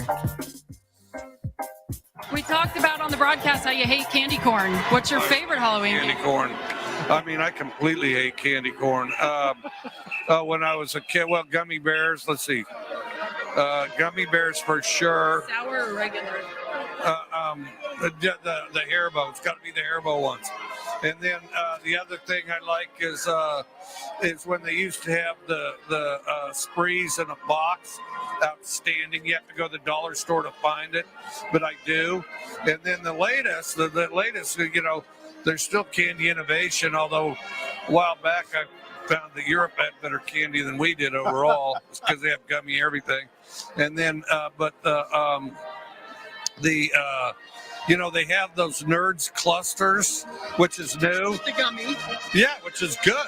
The Nerds clusters is good. And then if you go chocolate, probably Almond Joy. Love it. Hopefully you'll get some of that next week. Yeah, we'll see. The late Mike Leach.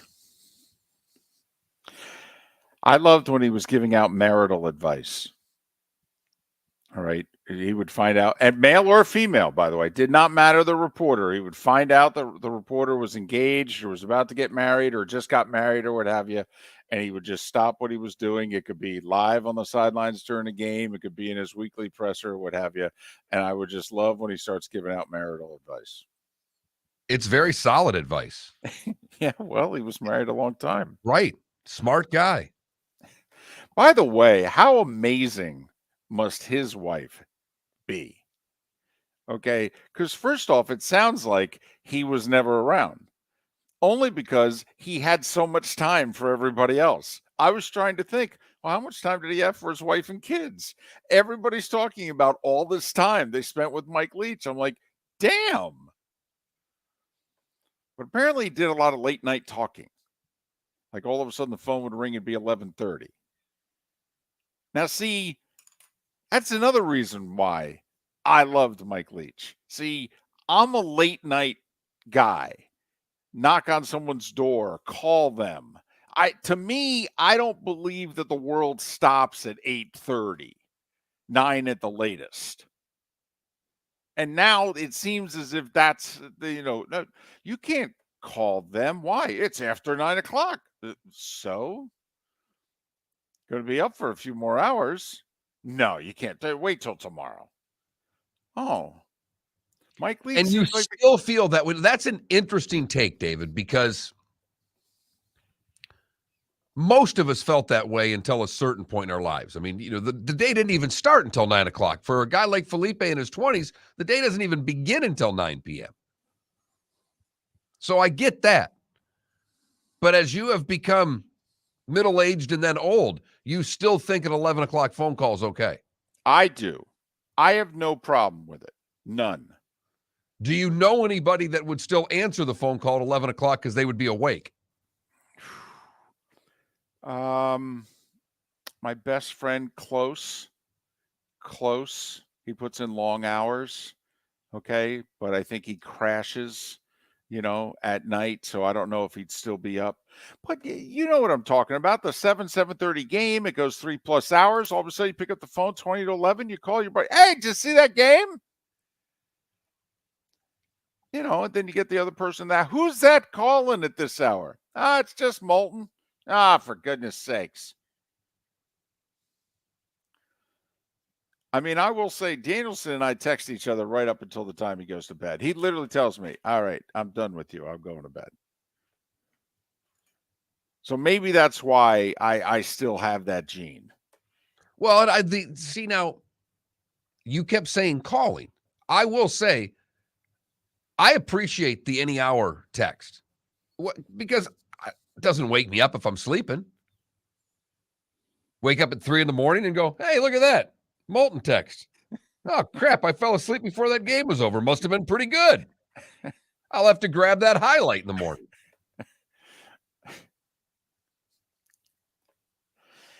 I mean, I still call people if I know they're up. Even at the middle of the night, if I know they're up. If I'm up and I know they're up, I still call them. So there are people that you would go with the call before the text, was what you're telling me. Is that there are people that you would not rather that you will go, you would make the choice to make the phone call before the text. Yes, and here's why. Because too many phones, the texts don't make noise. Like, that's why I tell everybody, you want to text me, you can text me all hours of the day. All right, because for whatever reason, my phone doesn't bing when I get a text. Now, if Bleacher Report sends out something, my phone, makes noise. But a text, something in which a life might be involved, no, my phone doesn't make noise. So, yes. But also, Mark, a few of the people I know, they're in sports. So they don't work, their hours are not exactly 9 to 5. I got you. Boy, I tell you what, I don't know how clutch that is, because you start calling me at 11 o'clock. I don't know how happy I'd be. The text, I'd be all for. The phone call, that might Please. You're impossible to get a hold of after 8. I don't know what you do with that phone, or you just say, you know what, I'm done with all of you. It's 8 o'clock. I'm spending time with my wife and daughter. You're all dead to me till tomorrow. Nothing could be further from the truth, but sometimes there's a text going on where you guys will send 4 or 5 things. I look at it, I read it. I've got nothing to add, so I don't answer. Next time I'll put an LOL or a ha on there just to let you know I'm kicking. It's not the group text. I don't answer group text either. I hate group text. All right. But I've texted you things about the show and what have you. Once 8 o'clock comes, I know, well, he's done for the night. Well, if it's about the show, I'm not that interested. The other stuff I'd be very interested in. Time now for our Clutch Vodka play of the day. Felipe, what do you got? Alex Ovechkin. Hat trick, goals number 798, 799, and 800. Chicago's own. The Blackhawks starting another turnover in front, and Mantha feeding it to Kuznetsov, and Mrazek diving. A shot! They score! And it's Alex Ovechkin! And it's 800 goals in the National Hockey League! The bench empties! Alex Ovechkin is the third player in National Hockey League history to score 800 goals. He does it here in Chicago, Illinois on the 13th of December, 2022. History here at the Madhouse on Madison.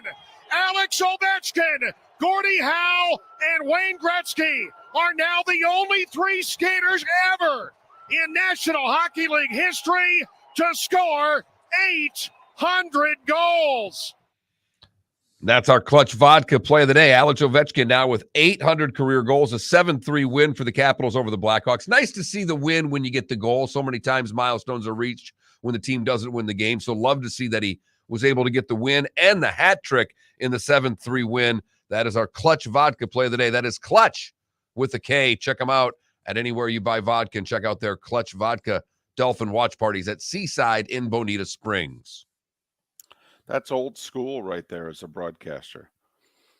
I don't know how many of you remember Vin Scully, no hitters or perfect games, and he would say, and here we are on the 14th of July at 9:32 in the evening. And Sandy Koufax 1 out away. That was very old school there. And got it all in very clear, very concise. Mm-hmm. And the analysts stayed out of the way. Sorry, Miller and Moulton don't all broadcaster during these. We can't help it. When you guys get a chance, you should see the ESPN broadcast of it, because the analysts stepped all over Levy. Mm-hmm. Yep. Happens all the time. All the time. I give Jim Nantz all the credit in the world. All right. Do a game with Romo. It's like fit in 6 words and then he's all over you. Tony, if I could just interrupt, 3rd and 4.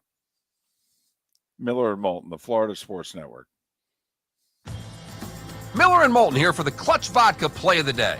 Mark, remember Nick Charles, Fred Hickman, the CNN play of the day? Yeah, CNN did a nightly sports show. That was a while ago. Yes, it was. Just work with me. Everyone liked the pod, the play of the day. So how about we have the Clutch Vodka play of the day? Sounds good. Fun. Smooth. Like Clutch Vodka. Listen weekday mornings for the Clutch Vodka play of the day. That's Clutch with a K.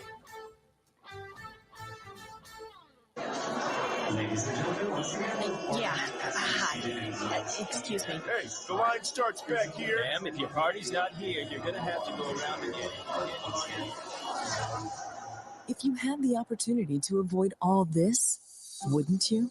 Salt Live is the official transportation provider of the Miller and Moulton Morning Show, making your trip to and from the airport seamless and stress-free. Salt Live is supported with the help of local partners like the Bayfront Inn.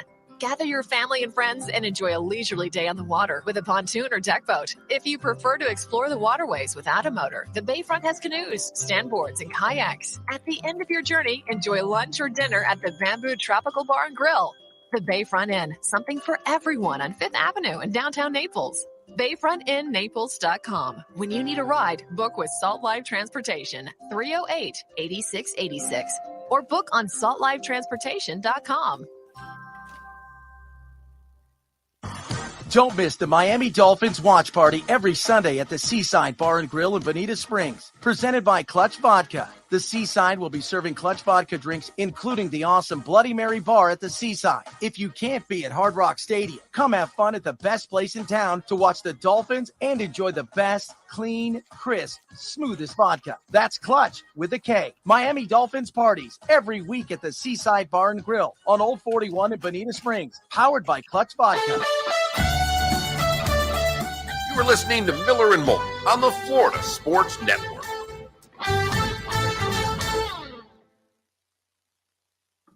Throwbacks to the Minneapolis Lakers.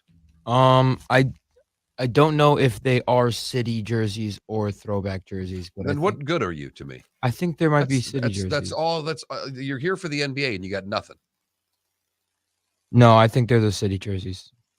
Wait, You don't know. Because wouldn't the city jersey say Los Angeles? Just curious. I'm just. Well, not necessarily. All right. Good talk. I'll look it up. Lakers, city, jersey. No, they're not the city jerseys. Their city jerseys are even uglier. They suck. I'm telling you, I think these are Minneapolis Lakers. They are. They're the throwbacks. And they are. Yeah, they are Minneapolis Lakers. I just didn't know if they were using the throwbacks as their city jerseys.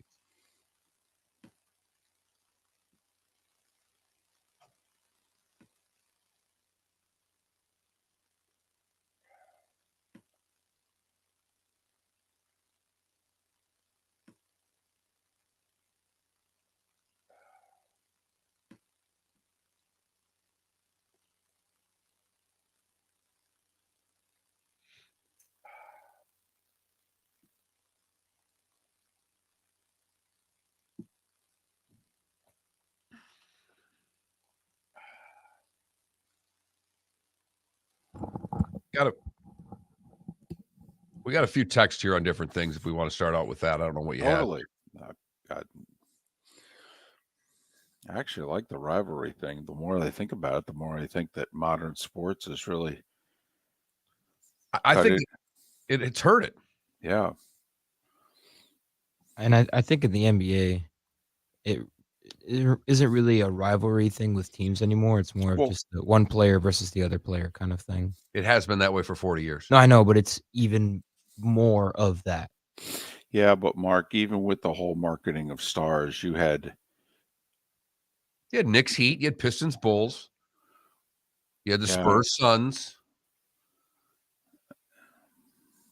Oh, to 2010, you had a Lakers Celtics still.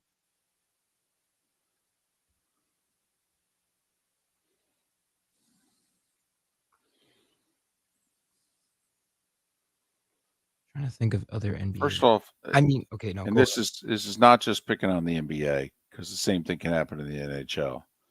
But one, you're not playing each other much. Two, the style of play, it's not physical. No, in both sports. And the other thing, at least in hockey, they're trying to bring back the divisional playoff rounds, which I think helps. You play the same team in the playoffs every damn year. That's building a rivalry. Yes. David, have you seen the Netflix documentary, and will you watch the Netflix documentary on Harry and Meghan? Have not seen it. Probably will at some point. Although it sounds like the first 3 episodes that they dropped. I'm not interested in that. I'm interested in the gossip. I'm interested in the, my brother's a lying Saka, and here's why. Oh, good. All right.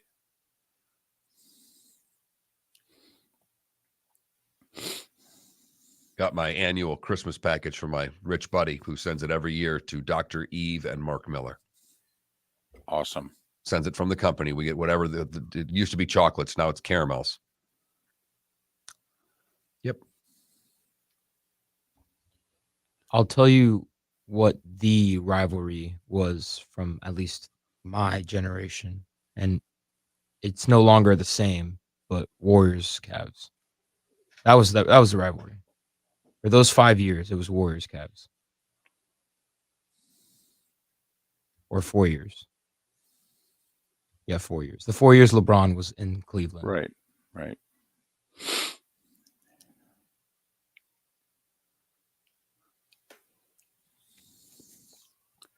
And by the way, I forget who it was in our Twitch chat room. This is rivalries that are not football. Well, like Klecko, it'll be interesting to me now that both, Dean Smith, Roy Williams, and Mike Krzyzewski, they're all not part of the rivalry. Here we go.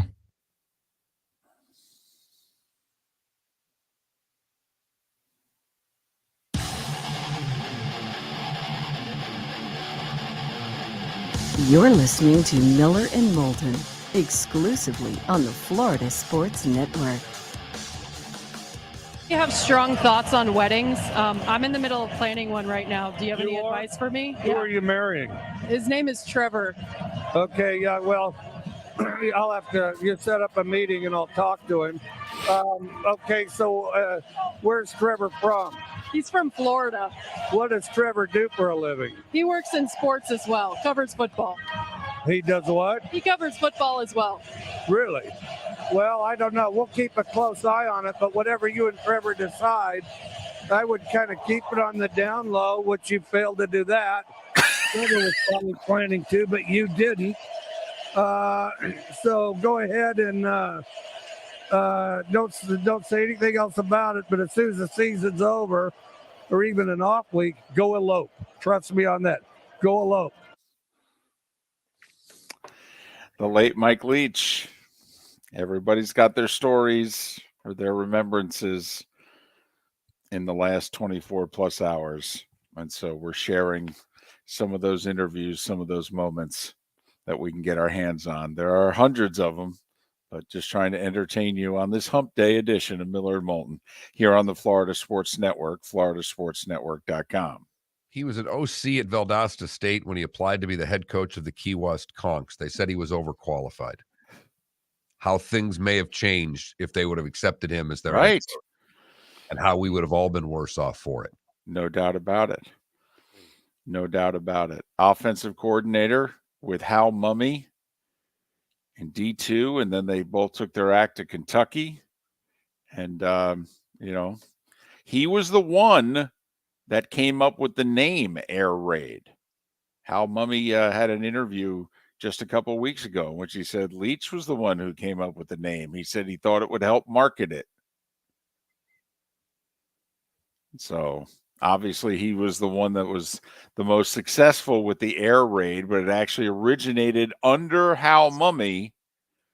Leach considered a bit of the brains of it, and then he kind of took it and ran with it and had more success at the D1 level than anyone else. Text line is open at 21,000, 21-000.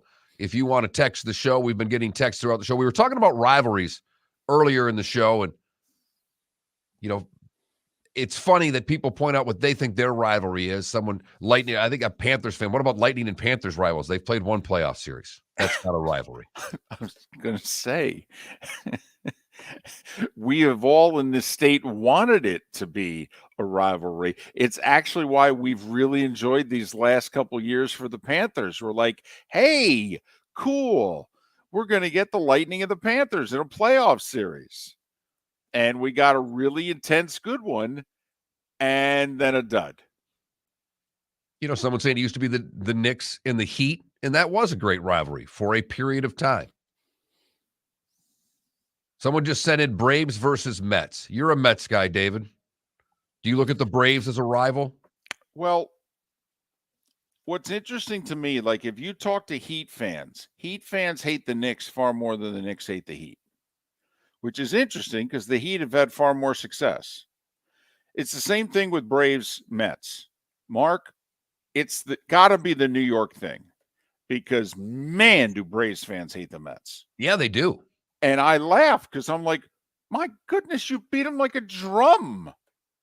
What did I say in June when the Mets were 10 up on the Braves? Braves are going to win the East. When they were like 7.5 up in August. Mark, what did I say? Braves were going to win the East. And who won the East, Mark? David, the Braves won the East. Right. And the Braves fans hate the Mets. Who do the Mets fans hate? The Mets. Phillies? No, the Mets. No. Who's the Mets' biggest rival? That would be the Mets. The Mets owner up until this new guy. That's been the biggest rivalry amongst the Mets has been their owner. Yes. So, but that's just something that I've noticed. Like it's far more intense. One side of the rivalry is just more intense than the other. Now, I will say, because like now, Heat fans still get joy out of beating the Knicks. I'm like, how much different are the Knicks? I give Heat fan credit for that, though. You can't knock them for thinking that's their rival and they beat them and they're happy. No, Right. you can't. I'm not knocking them. I'm just surprised it still means so much. You know, because the Heat in the Heat-Knicks rivalry, the Heat are the Yankees. I mean, they are, at least for the last 20 years. Now, the irony is that when Riley left the Knicks to go to the Heat, the Knicks beat the Heat all but one time. And the only time that the Heat won, it was when David Stern decided to suspend the entire Knicks team for taking one step onto the court. But so I guess I will say, Mark, the Mets' biggest rival is the Braves. And Phillies are close. Not with me, though, because, you know, my love for Michael Jack Schmidt. Well, and you have no problem with the Braves either because of how good the organization's been run. That your hatred really is on the Islanders. It's the Islanders. It's the Islanders. Ruined my youth. And you've carried that with you for just a mere 50 years, basically. Yeah, Potvin still sucks. Yes, he does. Couple other great texts, David, is we were talking the last segment about you calling people and texting and things of that like, and basically saying that, you can text David at any time, but God forbid a Bleacher Report notification comes in because that sets your phone off. And someone just simply said, you can change that in the settings, right, David? And I merely replied to them that he has no idea. I have no idea. None. I'm sure that that's the case, okay? Because other people, apparently their phone makes noise when they get a text. I think it's good that my phone doesn't make noise when I get a text. My phone doesn't make noise ever for anything. Including when you call them. Never. Every once in a while, I'll have to turn it on, and I'm so fearful. Well, that's this business, though. Because you and I have both had a beep go off during the show, and we're embarrassed by it. And you being on national broadcast, you can't have your ringer on. It just might as well always be set to off.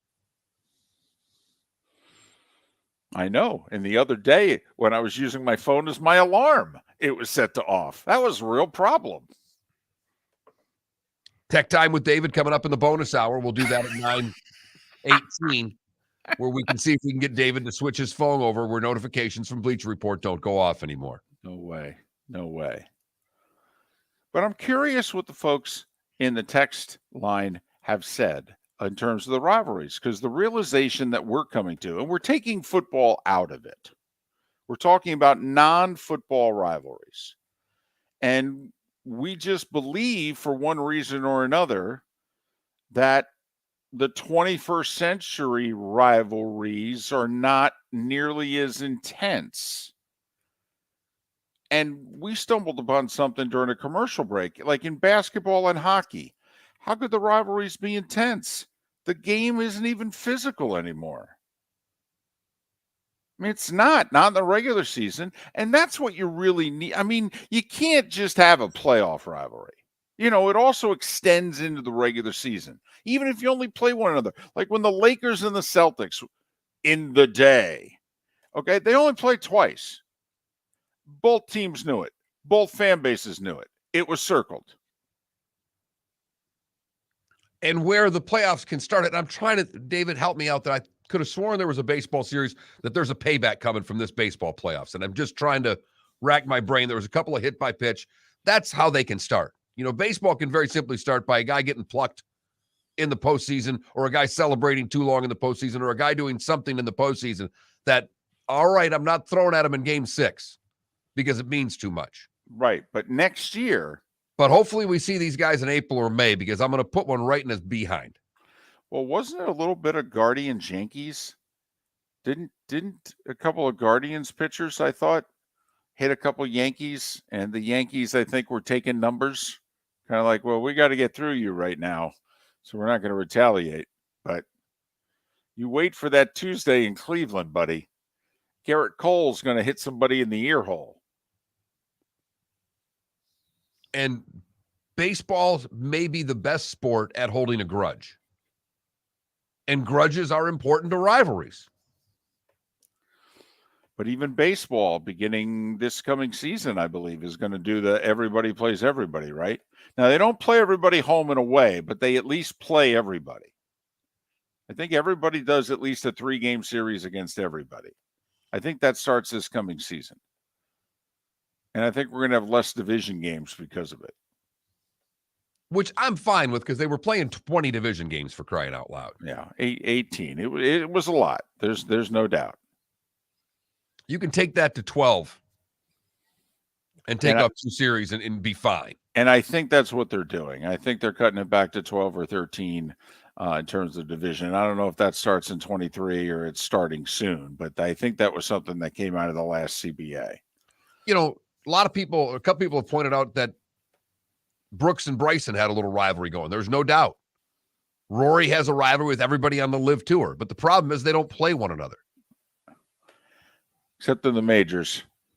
Well, we'll see how much longer that's going to last for. I mean, DJ just fell out of the top 40 in official world rankings. Right. He's not one of the 40 best players in the world anymore. Right. Now, for some of these guys, it's not going to apply, because like DJ won the 2020 Masters. So he's got a 5-year, pass into all the majors. So, and obviously a lifetime pass into Augusta. So it's not going to apply in these next couple of years for like DJ, Koepka, who I think's last major was 2019. So, he's still got 2 more years where he can play in all the majors, and it doesn't matter what's going on with this World Golf Ranking thing.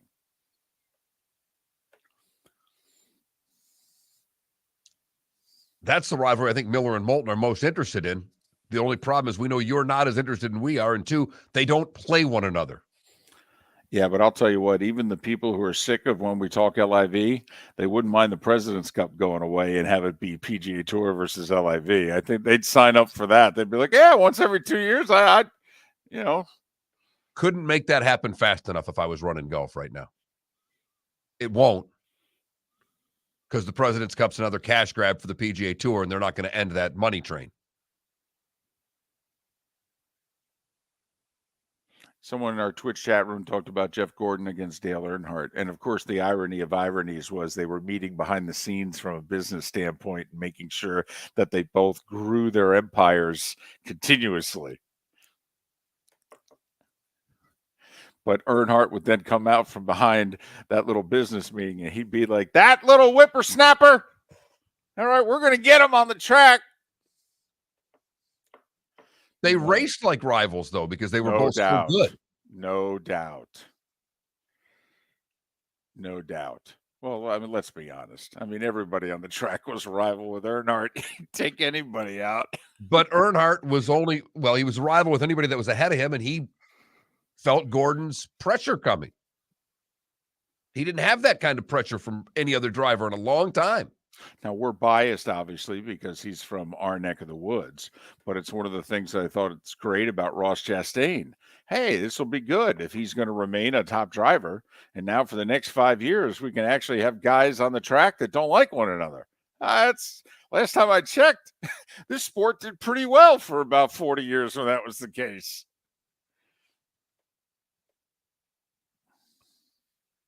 So talking rivalries, not football. We all get how big the rivalries are in football, both in the NFL and in college. Trying to find out what rivalries you think compare with the great football rivalries. And we talked a little Carolina Duke during the break, David, with the coaches leaving, with Krzyzewski gone. That rivalry will need something. It's always going to be great in that region. Correct. Always. Correct. But I'll be very curious what the ratings are for Duke Carolina this year. Now that there's no Dean Smith, there's no Roy Williams, there's no Mike Krzyzewski walking the sidelines. Hubert Davis, John Cryer, or Schreier there. I mean, come on. I mean, this is going to have to take a little bit, right? I mean, that first Saturday in March, right before the ACC tournament. I mean, 6 o'clock, 8 o'clock, it was Duke Carolina on that Saturday night. I mean, you knew it. You watched it. It was cool. Even if you weren't a fan of either team, which most people aren't. So we'll see how that rivalry goes, because that's one that everybody points to as the, biggest non-football rivalry in sports. It's always going to be mentioned. Is it still that way with the new coaching guard in Durham? Miller and Moulton. We will switch gears from rivalries. Well, maybe we won't even switch gears. We may talk a little more rivalries with a guy who has some teams that he hates. Bobby Reagan. He doesn't like Louisville. Not one damn bit. He's a Kentucky guy. We'll talk with him, a little college hoop, and Seth Everett also coming up in the 8 o'clock hour. Miller and Moulton, thanking you for listening right here on the Florida Sports Network. Yeah. Hi. Excuse me. Hey, the line starts back here. Ma'am, if your party's not here, you're going to have to go around again. If you had the opportunity to avoid all this, wouldn't you? Salt Live is the official transportation provider of the Miller and Moulton Morning Show, making your trip to and from the airport seamless and stress-free. Salt Live is supported with the help of local partners like the Bayfront Inn. Gather your family and friends and enjoy a leisurely day on the water with a pontoon or deck boat. If you prefer to explore the waterways without a motor, the Bayfront has canoes, standboards, and kayaks. At the end of your journey, enjoy lunch or dinner at the Bamboo Tropical Bar and Grill.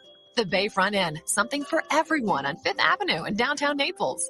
BayfrontInNaples.com. When you need a ride, book with Salt Live Transportation, 308-8686, or book on saltlivetransportation.com.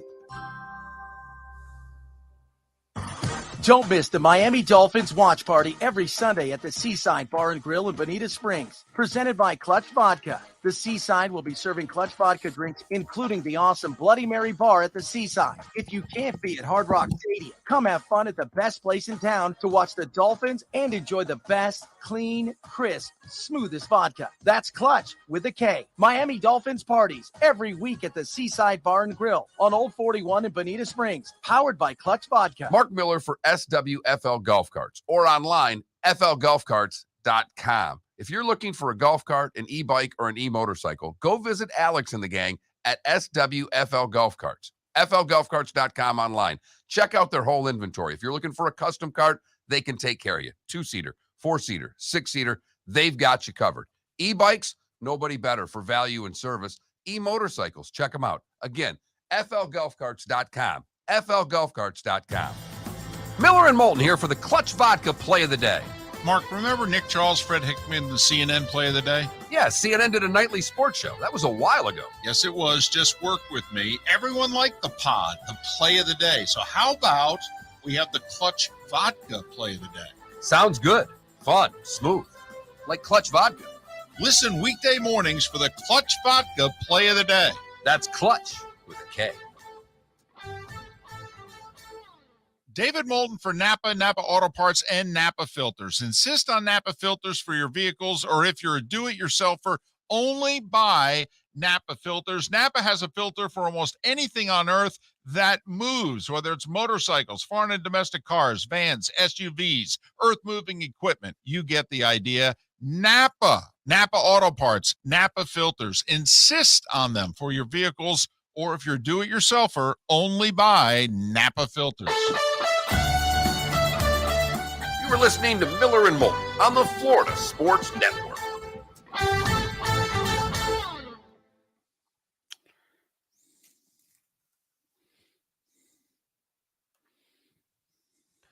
Here's a stat of the day for you, David.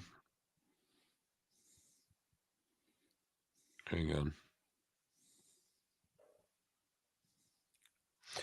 Mike Leach coached more teams that averaged at least 470 passing yards per game than all other coaches in FBS history combined.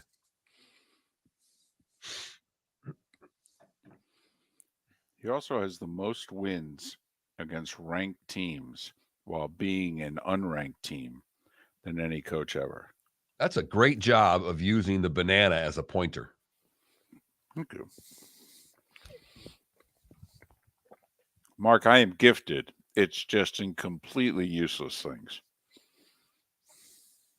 So fucking cold in here.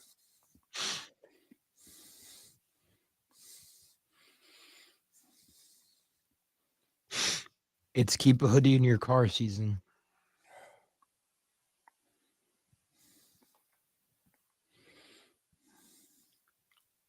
Wearing shoes and socks for crying out loud. Nice dish. You got your TV back. Yeah, apparently they bought a couple of Fire Sticks.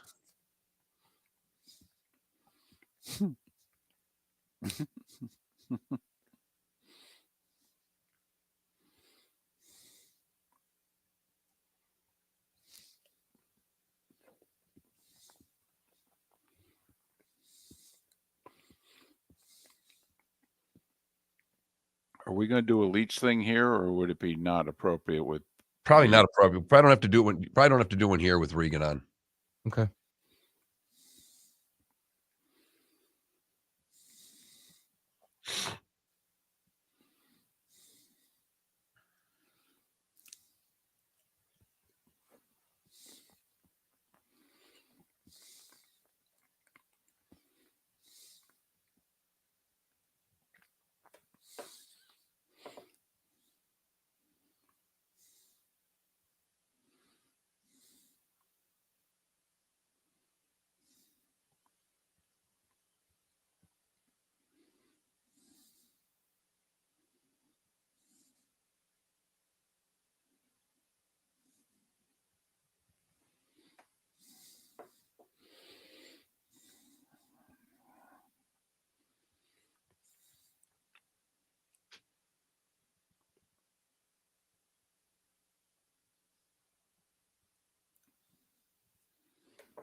Yeah, okay, music. I need to do a better job when I'm on the road of purchasing the food and bringing it into the hotel.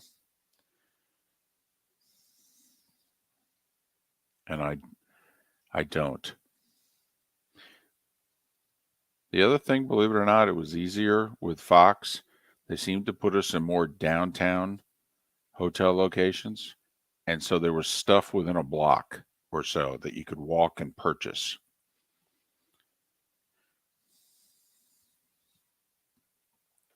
Bobby's on hold. We're back in 10.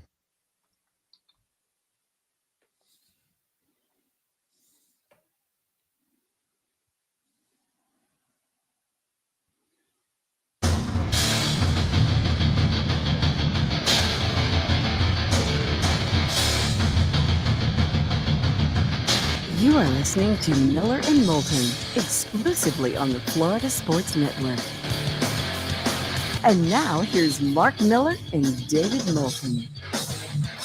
And just like that, it is the 8 o'clock hour of Miller and Moulton on this hump day. Thanks so much for being with us. Florida Sports Network, floridasportsnetwork.com. Seth Everett will join us for his weekly appearance coming up in a little more than 35 minutes' time. Bobby Regan's kind enough to join us for the first time this college hoop season. He covers hoops for Barstool. You can follow Bobby on Twitter, Barstool Reags, R-E-A-G-S. Bobby, it's David and Mark. Thanks for your time. How are you? Good. How you guys doing? Well, we are doing well. This was not intended to be our first question, but we've been on a little sidebar topic here about the intensity of rivalries now versus, say, a generation or 2 generations ago. Just curious, in the sport that you love and you cover, do you sense that the rivalries are as intense now as maybe they were? I think they're more intense, and that's because of social media.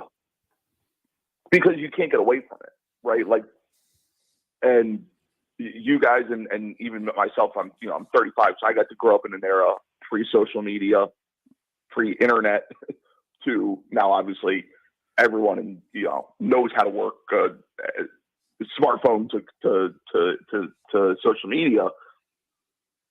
The rivalries were always there, right? Especially the ones that everybody knows. Auburn, Alabama, Army, Navy, Duke, UNC, Kentucky, Louisville. The big ones, they'll never lose its luster. But even throughout conference realignment, and yeah, we did lose rivalries, right? We've lost Texas A&M, Texas. We've lost Kansas, Missouri up until this year, at least in basketball, because, well, they don't have Eli Trinkwitz refusing to play Kansas. But I think that it's grown, especially the ones that are established, or maybe the secondary tier ones that are established, like Xavier, Cincinnati. Obviously, I live in the area. Huge rivalry. I think that's the third biggest rivalry in college basketball. I see 365 days a year, Xavier and Cincinnati firing shots at each other, whether it's social media, whether it's, obviously I just work from home now, so I don't hear people throughout my life say it, but mostly on social media. So I think the rivalries, especially for maybe, like I said, group 2, those have grown and intensified. Interesting. And do you think they've maybe just grown because we don't have that, like this year, Duke, Carolina, do you think Duke, Carolina will feel the same to us nationally? While inside of the Tobacco Road, obviously it's always going to be big, Bobby, but nationally, do they still carry the same weight, or do we think they just intensified regionally because of the social media aspect of it? I mean, I think for those that they'll always be national. Again, like the ones that everybody knows, they'll always be national. I mean, look at the reaction on the national stage from when, and obviously the circumstances were a little bit different, but when UNC beat Duke and Cameron at K's last game, home game, and then obviously the Final Four. But I think things change more when you go from the establishment to a new establishment. And that's what we're seeing. And we're going to see it at Alabama at some point when Saban retires, right? Okay, well, obviously we all know when we see red versus the blue and orange of Auburn that it's a rivalry, but will it be there? But I think from a national stage, they're still there.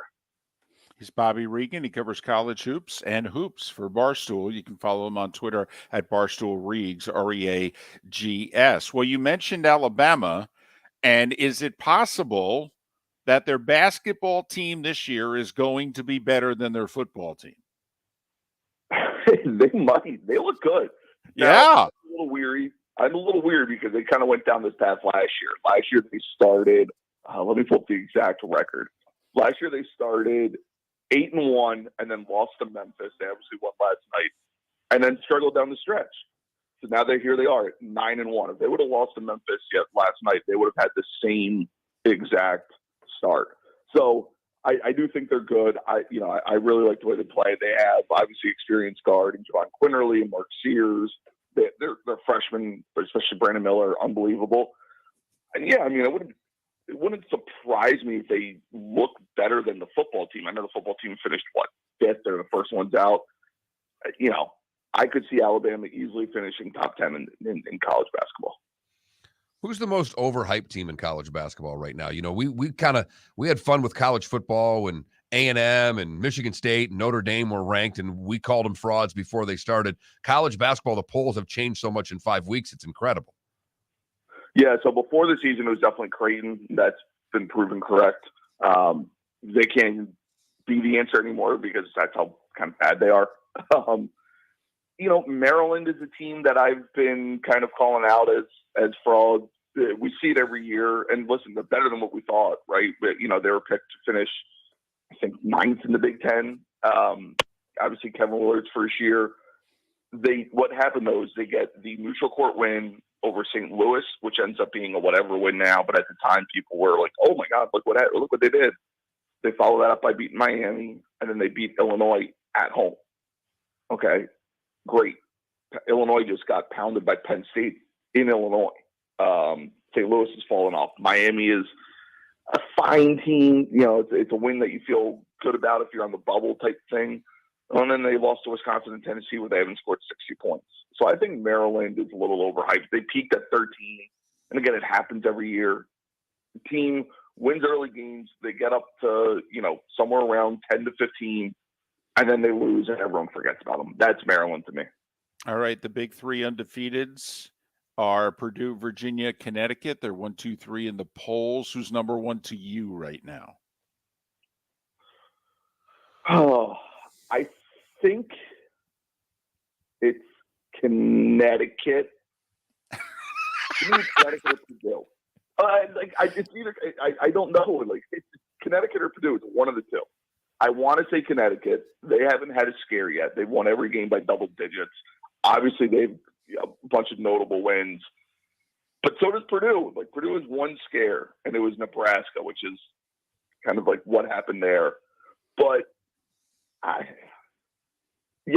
think it's UConn. Indiana, are they back? Are they on their way back? Or are they a bit of a fraud? Between fraud and on their way back. I mean, Indiana's been on the way back since like 1994.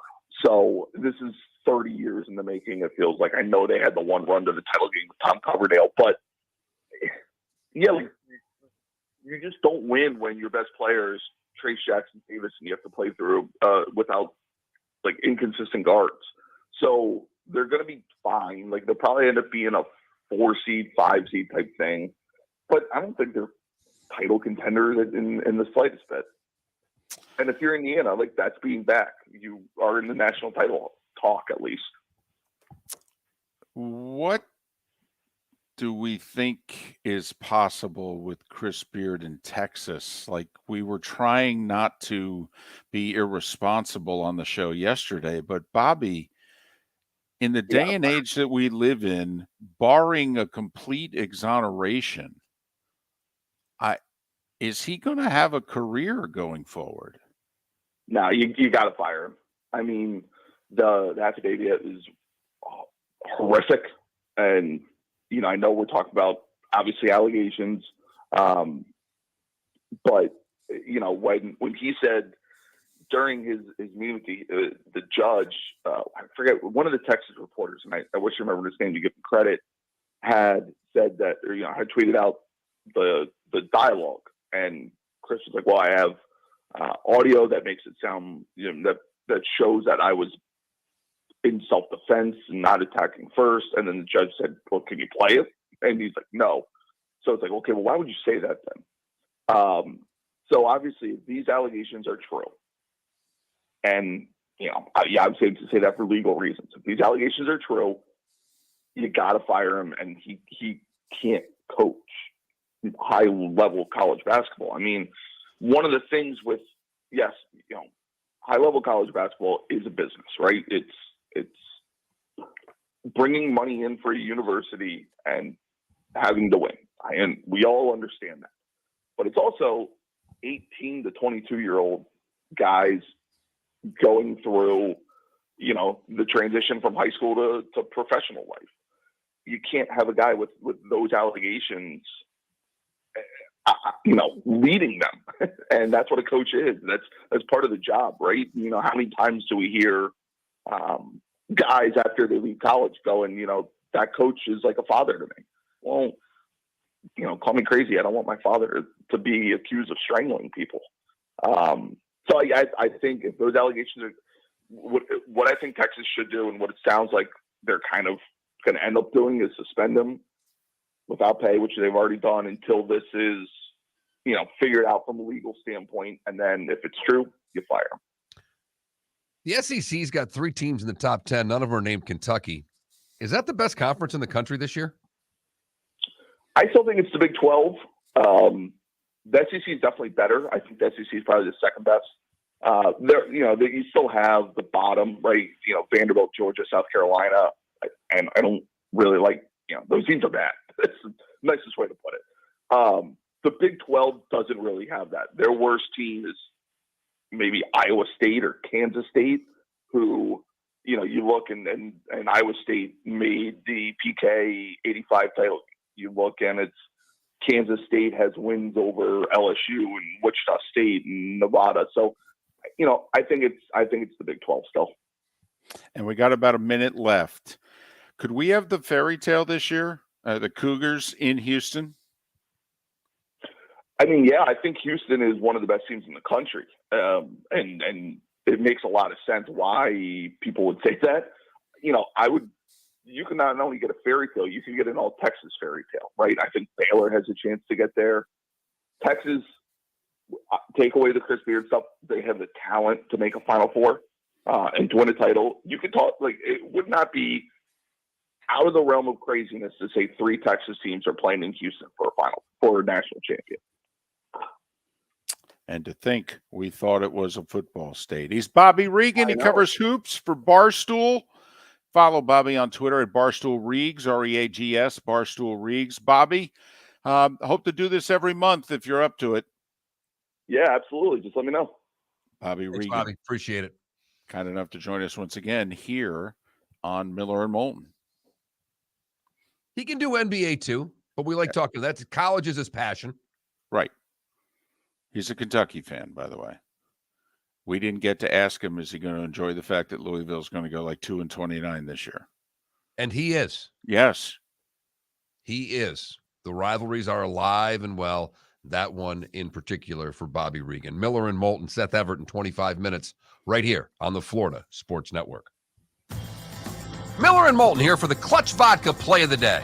Mark, remember Nick Charles, Fred Hickman, the CNN Play of the Day? Yeah, CNN did a nightly sports show. That was a while ago. Yes, it was. Just work with me. Everyone liked the pod, the Play of the Day. So how about we have the Clutch Vodka Play of the Day? Sounds good. Fun. Smooth. Like Clutch Vodka. Listen weekday mornings for the Clutch Vodka Play of the Day. That's Clutch with a K.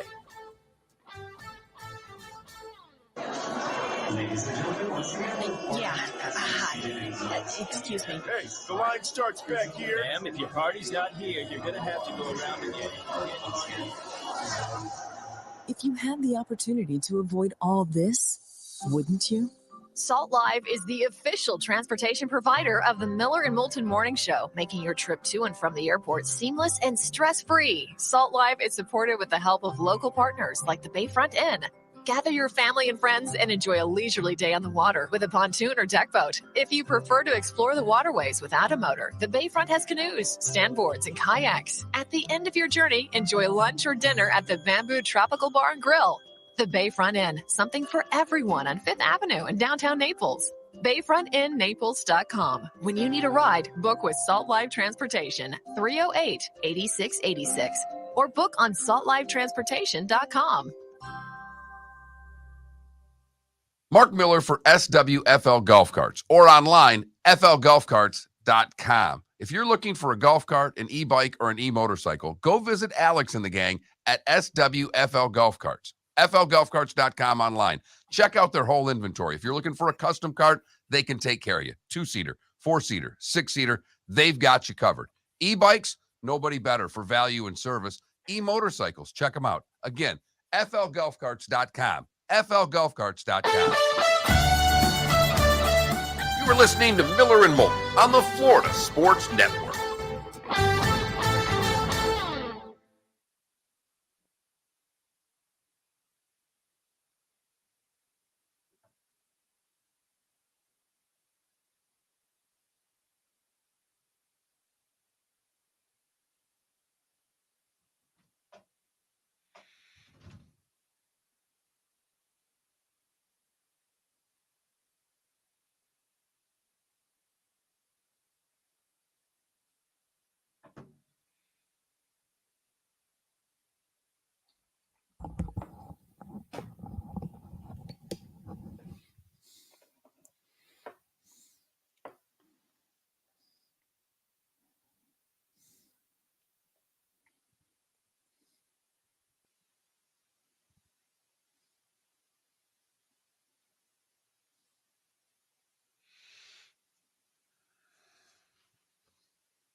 you hear about this cop in the Orlando area? The fentanyl? Yeah. Yeah.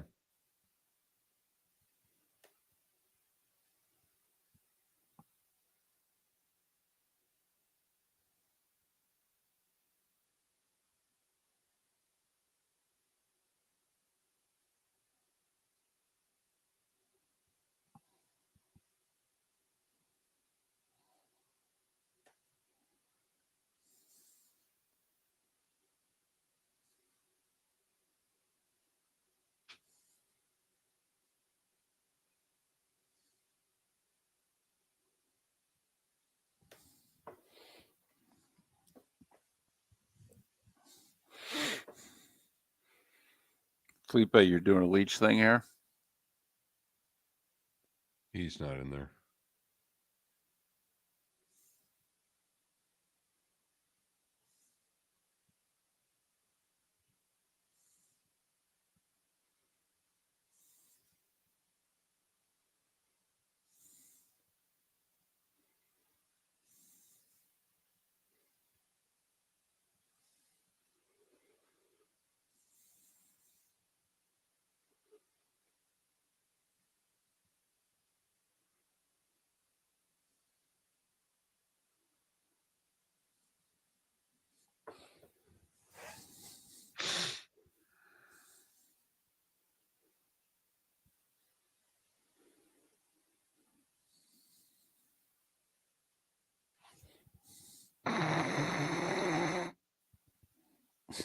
So you know how you get these constant tweets of ads. So I've been getting this one, to eat better. So you're getting your blood pressure and your cholesterol. So I just clicked on it and I'm going through the little survey and it says, which of these foods do you eat? Chicken wings, deli meats. And I'm like, we're going to quit now. We'll just quit this. This isn't even worth it. Seth, you're very early this morning. Hi, Seth. Oh, you don't have to put them on. I can take you off. I was just giving people more Seth during the break. No, I was just going to say I rewired something, so I just want to make sure it worked. Ah, you're good. And I don't have my kid's home sick, so I don't have to make her lunch. I don't have to take her to school. So I'm perusing the internet. All right, fair enough. Well, that doesn't sound dangerous. No, I'm particularly interested in this new thing, the dark web. Why is it so dark? And do you need lights? And how do you see what's on the screen? Do you have a leech thing here? I do have a leech thing. Okay. Seth, did you see the new trailer for Across the Spider-Verse? Yes. Oh, I can't wait. Yeah, it's good stuff. That's the summer. Mm-hmm. Very good. All right, go on to perusing, Seth. We'll see ya. See you in a few minutes. Enter the darkness. 15 seconds. Seth's back in the dark web.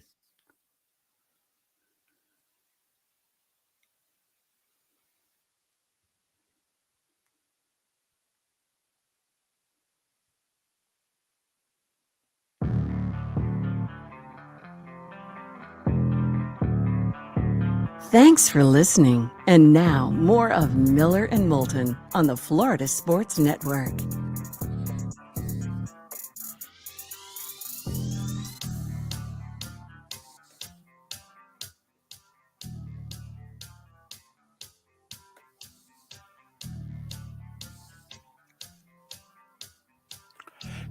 Minutes past the hour, Miller and Moulton. Florida Sports Network, floridasportsnetwork.com. Thanks so much for being with us. Seth Everett to join us in a little more than 15 minutes time. So we got to talking about rivalries today. We took football off the table, and we were just talking about whether or not we think the non-football rivalries today are as intense as they used to be. And Mark, you remember we got a text about 3 weeks ago from a guy, and he called us a couple of old guys. Yeah. All right. Yeah, you couple of old guys. And I mean, we know we're old, but he made us sound like old. It was like, damn, I didn't think we were that old. We are. Come on now. I mean, you've got a young child. I mean, you should see how I look compared to the other parents when we go to soccer practice. I had to jump in goal last week, and I'm still hurting from it, David. Oh my goodness. Sorry I brought it up. So here I was trying to, here you are with an 8-year-old, you're still around the youth and you can relate and the whole deal. And you're like, are you kidding me? Out there with my cane, just trying to get to school. Not so much with a cane, but I put my daughter to bed to 8 and go right after her. I mean, that's pretty much how it goes, David. Blame it on the morning show. It's not you, Mark. It's work. That's it. Another sacrifice for family. So, but this guy he's made us sound old. Like really old. I was like, I don't think we're that old. So we had kicked around in the 7:00 hour that we don't sense that most rivalries feel as intense today. And we're talking non-football rivalries, that they don't feel as intense today as they did back in the day. And we thought it's because A, in many cases, they're not playing nearly as much. And B, many of the sports are not as physical as they used to be. So we bring on Bobby Reagan of Barstool, who's in his mid-30s, as opposed to the couple of old guys on this show. And we just throw it in underhanded and say, hey, we were not going to ask you about this, but it's kind of like our topic of the day. What do you think about this question? And he goes, oh, man, with social media, the rivalries are more intense. Didn't hesitate. Because people can constantly badger the other side right via social media. You suck. No, you suck more. Wait, I even got more characters now. In the last 2 years, I could type double what I used to be able to type on this Twitter thing. So you're really going to suck when I get done with you. So, and I will say, I don't know if you leaned back in your chair when he said it, but I did mine. And I'm like, since I don't project venom on Twitter and on blogs. Now, I read it from time to time, and goodness knows you and I read it about ourselves. Oh, man, do we suck. Okay, but we're used to blocking that out. We've known we've sucked for 15 years. Join the bandwagon. And I was thinking about that whole break, what Bobby said, because there are more stupid acts that have gone on because of sports in the last generation than in the generations prior because of rivalries. I mean, the things that have happened with the Texas and Oklahoma rivalry, the things that have happened with the Dodgers and Giants. I mean, sickening, horrible stories. Yes, without question. The extremes seem more extreme now than then. So you could argue that maybe on the field, the rivalries are far less what they once were for a lot of teams. Because the physicality of the sport, like you mentioned, it's tough to get real rivalries in basketball and hockey when these guys have been playing with and around one another for many years before they went to their pro teams. They hang with each other far more than they ever did. Social media has made a lot of these players closer than they were. But from the fan standpoint, we can be more venomous. We can be more hateful. We can be more in your face because we can hide behind a keyboard in doing so. So I can see both sides of it, David. And Bobby did say he's got a little bit of bias that comes with his answer because of where he's located. He lives in and around Cincinnati. So he experiences Cincinnati Xavier year round. And he said, I really think it's the third most intense rivalry in college hoops right now. And the first two obviously being Carolina Duke and Kentucky Louisville. And Mark, I think it's definitely in the top 5. And I mean, didn't they have to like call a timeout 2 years ago in the rivalry? Like the behavior got so bad, and they literally said, yeah, Coaches were at it, players Yeah. were at it. Yes. we're gonna have to take a timeout. This is, we're going a little too far here. So, and we did bring up, Jiff in our Twitch chat room brought up Penguins Flyers, and I will say that rivalry seems more intense in the second half of the Flyers' existence and Penguins' existence than it did in their first half, to me. And maybe it's because the Flyers were really good and the Penguins weren't. And now they've had moments where they've both been really good at the same time, and they've had to go through each other. By the way, a soccer fan has texted the show and said USA Mexico is up there in rivalries and says it's pretty equal. Said, I'm a men's national team supporter. My wife is Mexican, so I see both sides of it. And he just answered what we were talking about. He said he doesn't believe the extreme part's true. The extremes have always been there. We just see it more now because of social media and camera phones. I don't know. We weren't. We would have heard about fans dying long ago, and that's actually happened in the Giants-Dodgers rivalry. It's happened in the Texas-Oklahoma rivalry. Now, I will say, I give the Cubs and Cards a lot of credit. They still hate each other, and it doesn't matter. And I give the Cardinals full credit, by the way, because the Cardinals are an organization in which they can draw it out of you. They can. All right? They hold a grudge maybe better than any other team in Major League Baseball, and because of it, it's why they never stop honking you off. And that's why you think, maybe this rivalry, it's taking a back seat now. No. Because their styles never changed. No. Nope. Cards They've are gone in through your a face. handful of managers. Yep. And they've played the exact same style of baseball. Yeah, in your face. And not backing down an inch.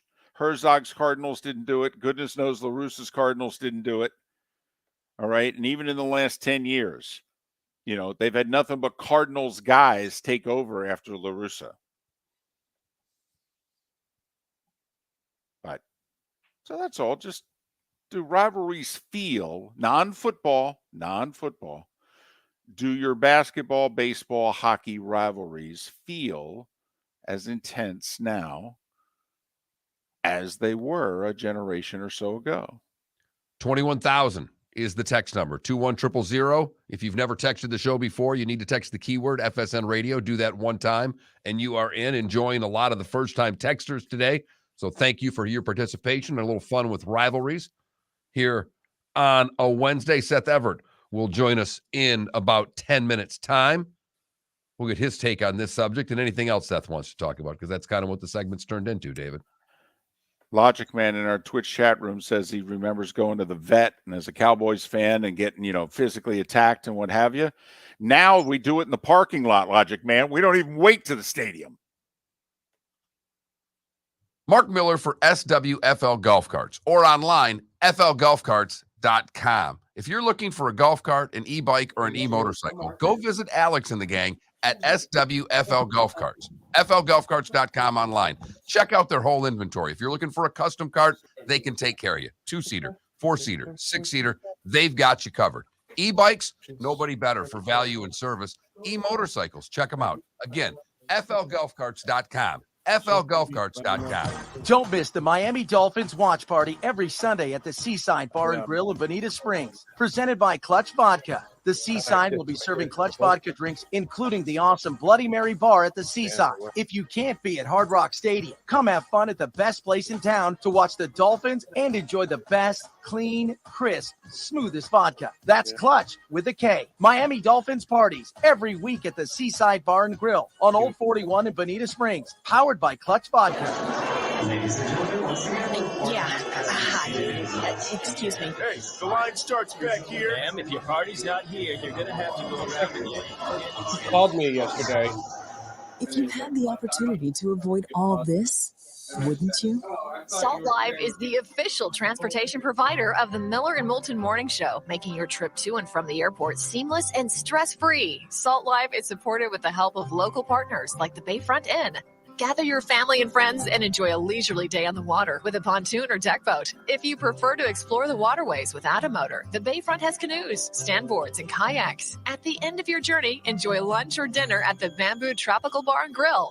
The Bayfront Inn, something for everyone on 5th Avenue in downtown Naples. BayfrontInNaples.com. When you need a ride, book with Salt Life Transportation, 308-8686, or book on saltlifetransportation.com.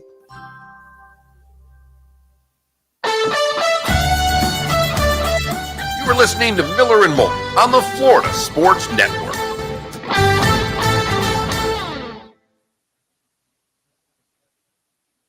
I'm sorry that last Leech clip didn't play, but I fixed the issue now, and it's only 15 seconds, and I really want to play it. What do you think? Should we play it here? We got Seth. 15 seconds. Hi. Hi. I'm going sans headphones again. Okay. Which seems to be like a new normal. What? Huh? What'd you say? Huh? Hey. Huh?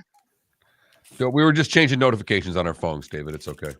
Oh, well, I'm out. There's an update on the phone. It supposedly impacts the podcasting app.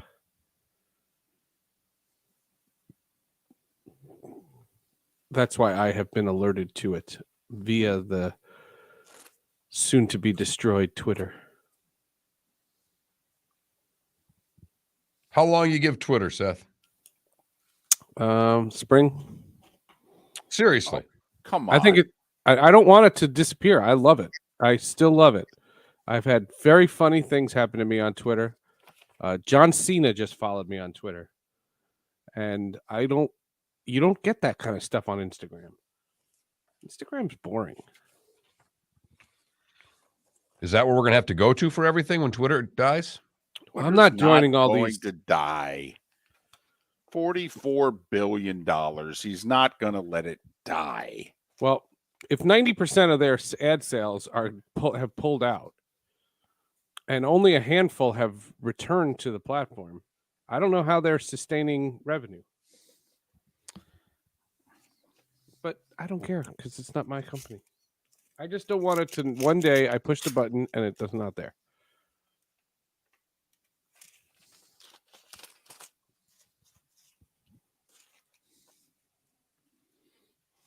Do you see the note from Grant Wall's wife? No. Yes. It's an embolism. I thought they came out yesterday and said it wasn't. No, they said it was an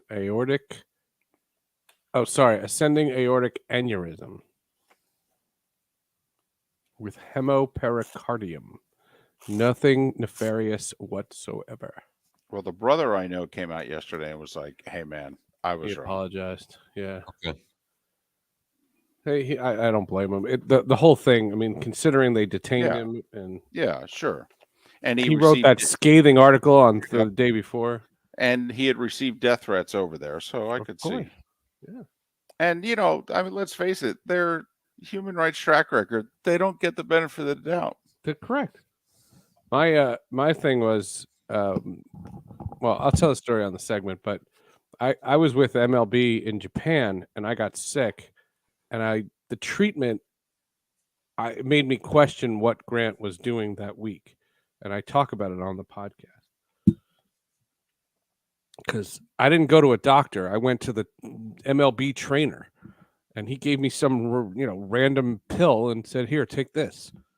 And I didn't question it. And what I'm wondering is, did he go to a World Cup doctor, a Qatari doctor? Did he go to a FIFA doctor? Like, where did he go?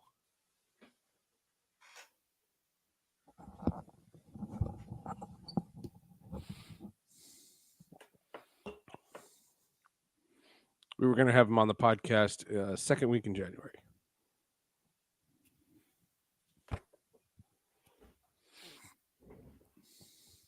Grant Wall? Yeah. We'd all set it up. It was all going to happen.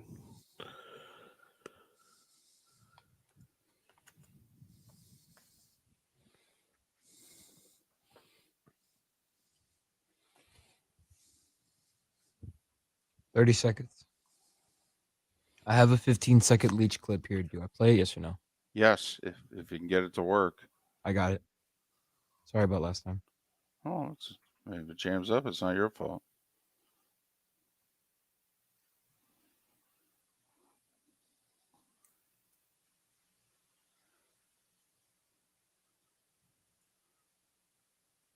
Here we go.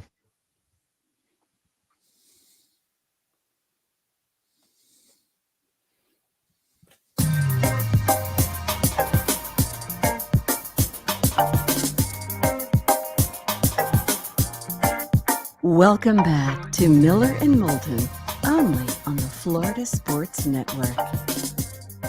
You've been speaking to the officials all night. What's your reaction to some of those calls in the first half? What's your reaction? You're watching the same game I am. I think you ought to comment on it positive or negatively, whatever's running through your mind. Okay, thank you.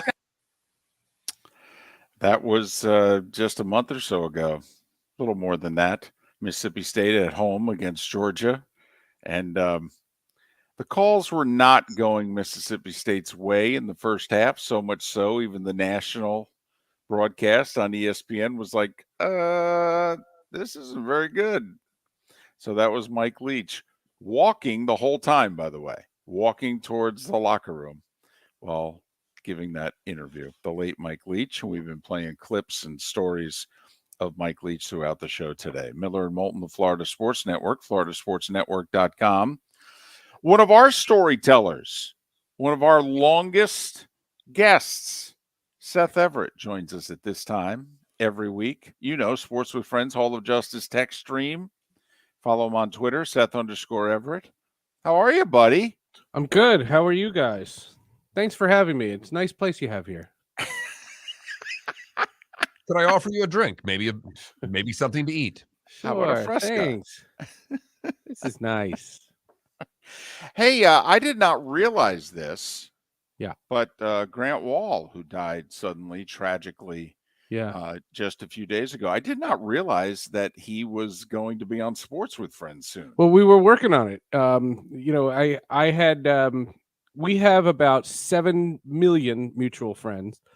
And when he got detained, I reached out to some of those mutual friends and I said, do you have a number I can text him? And, that kind of thing. And we started it out and we hadn't settled on a date. We were, all we were planning was when he got back from Qatar, we would set it up. And I told him that I was booked through December, but that anytime in January, it's all, whatever it was. That was it. I never heard from him again. And,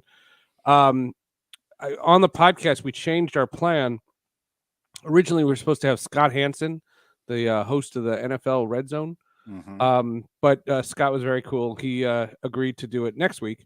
So we did I had Richard Deitch, the longtime SI reporter. Mm-hmm. Now he's with The Athletic. He had Grant Wall on his podcast from Qatar last week, and I just happened to hear it before he died. And so that's kind of where I got the idea from. So I reached out to Richard.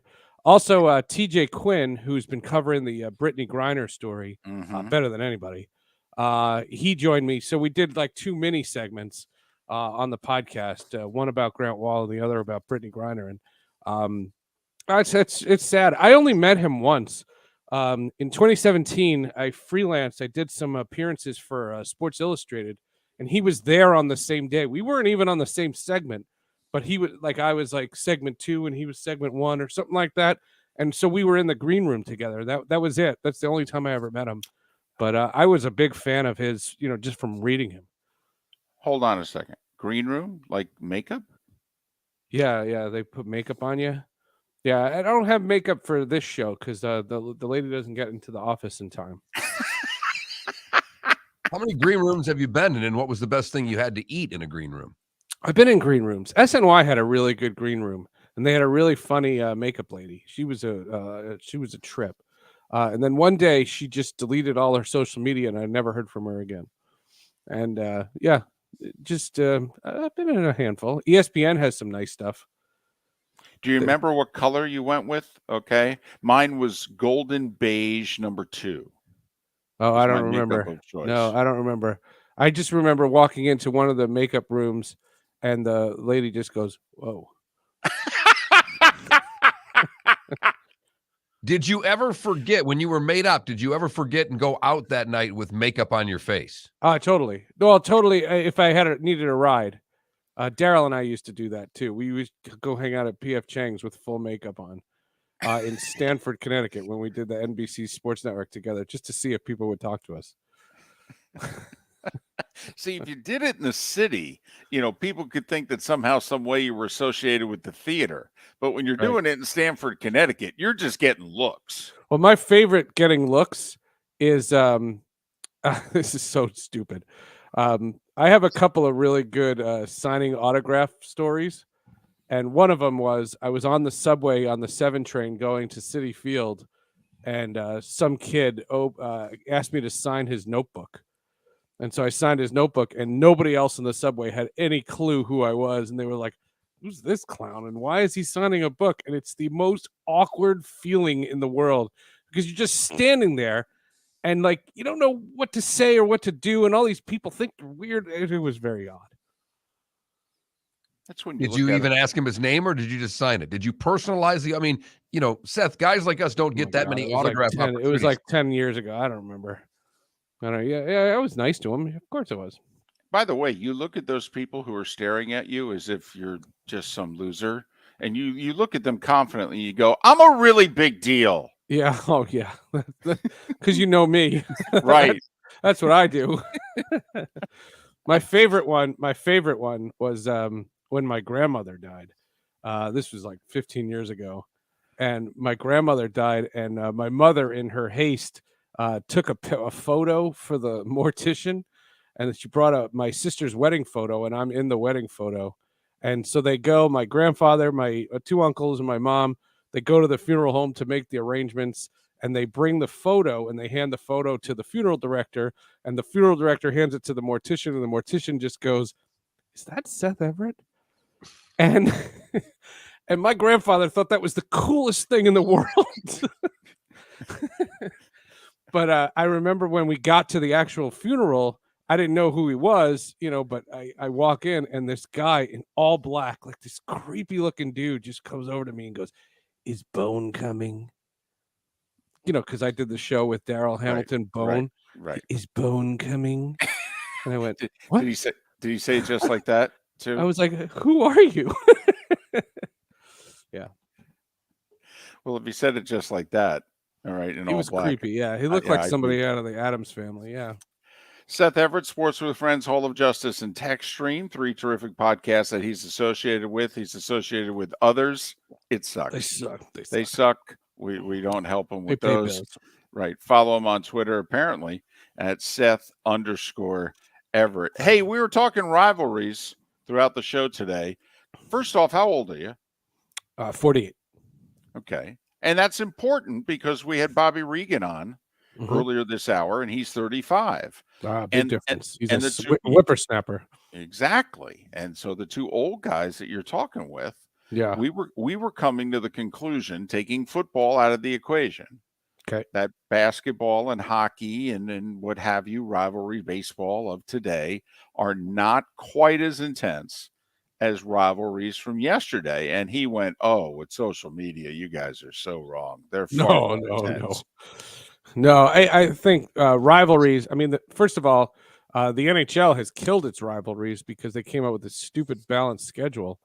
No disrespect to the Columbus Blue Jackets, but I don't need to see them ever again. And the Nashville Predators, I don't want to play them. I don't want to play these teams. I want to play the Flyers, the Rangers, the Islanders, the Penguins, the Capitals. I hate the Capitals. And part of hockey is you hate the teams that you're rivals against just as much as you like your own team. I think rivalries are so much fun. With my daughter, my 14-year-old, I have added fans of all my rival teams. So I created a Capitals text chat, a Rangers Devils text chat, and I call it Trash Talk. And we've just been starting it, and my kid is involved, and she's afraid to write anything because it gets vicious. But yeah, I hate those teams. I hate the Rangers. We lost to the Rangers on Monday. I'm still angry about it. Well, you blew a 3-1 lead, Seth. I mean, you let them score 2 goals in 7 seconds. I don't know what else you want me to say about that. It was almost as bad as the 4-1 loss to Dallas last night. I don't know what's happened to your Devils. Yeah, that just felt lousy, but it's all right. We'll get back to work. We're going to do reverse psychology. They canceled practice today. I'm not sure if that's such a good idea, but I'll go with it. I'm with you in hockey, though, Seth, because I'm a Red Wing fan. They got moved to the Eastern Conference. I don't have any hatred towards any of the teams that they're playing on a regular basis. I love the fact that they come to Florida a couple times a year, so if I want to drive to Tampa or over to the other coast and see them play, I can, but they're not playing the Blackhawks. They're not playing the Avalanche, and those games meant more to me. That documentary on the Avalanche Red Wings rivalry is still one of the best things I've watched all year. That is fantastic stuff. The Claude Lemieux, Chris Draper, and all that nonsense and all that stuff. Oh my God, it's so good. The thing that is like when they show clips of anything involving the Pistons of the mid to late 80s into the early 90s, and whether it was the Knicks or the Celtics or Bulls, or the Bulls, right? Whomever, just how physical, how intense. But also when they showed that when they put that Avs Wings documentary together, I mean, it literally looks like they're playing a different sport. That sport literally died. It was outlawed, and now they've brought it back, and this is the best imitation of it that they can put together. Oh, such a good thing. And that documentary about how the Colorado Avalanche players moved from Quebec and they can't get a table at the Cheesecake Factory, and then they win the Stanley Cup, and now all of a sudden they're the toast of the town, and all that stuff. And then how the Red Wings hated the Avalanche for that, and then the jealousy, and then it got bigger. And then, of course, the Chris Draper thing, and all the other players, and Patrick Waugh, Chris Osgood. I could watch that documentary again right now. That right there, folks, is what a rivalry is, because Seth doesn't give a damn about either team. Well, I covered the Avalanche during that stretch, but you're right. But you're a Devils fan. But you're a Devils fan. Oh, yeah. You know, I mean, that's what a Tiger fan felt about the Yankees Red Sox. Yep. When that was at its height. When I'm watching that as someone from you had to watch it. And I don't feel that's where I don't think it's as intense, is that maybe on the inside, because of social media, it's every bit as intense. But for me to get excited about a game that doesn't involve my team, there's got to be a little juice to it. And I don't think that same juice exists. Yeah, there's definitely something to that. I understand, you guys were talking in the segment before about fan bases. Fan bases are part of it, but the rivalry has to be on the field or court or ice as well. And it has to be both. It can't just be social media. It can't be just the fans. I mean, look, Cardinal fans are one of the most obnoxious fan bases in all of baseball. I remember that from 20 years. But that's all well and good. Somebody has to hate them. I hate that the Red Wings moved to the Eastern Conference. That stinks. Well, between their rivalry with Chicago and with Colorado. Colorado. Oh, God. That stinks. Awful. Yeah. Swarthwood Friends, Hall of They Justice. used to throw octopus on the ice, so what are they still? Did you ever do that? No. It's gross. I don't understand hat tricks. You bought a hat. Why are you throwing your hat on the ice? That's stupid. You wouldn't get caught up in the moment with your daughter at a Devils game. No, I'll never wear a hat to a hockey game just in case. I thought this through. Well, you can't say no. You could wear the hat, and then when somebody looks at you and goes, throw the hat, you go in the section that says no. No way. They'll take your hat right off you and throw it for you. Yeah, I've had that happen to me. Yeah. Oh, God.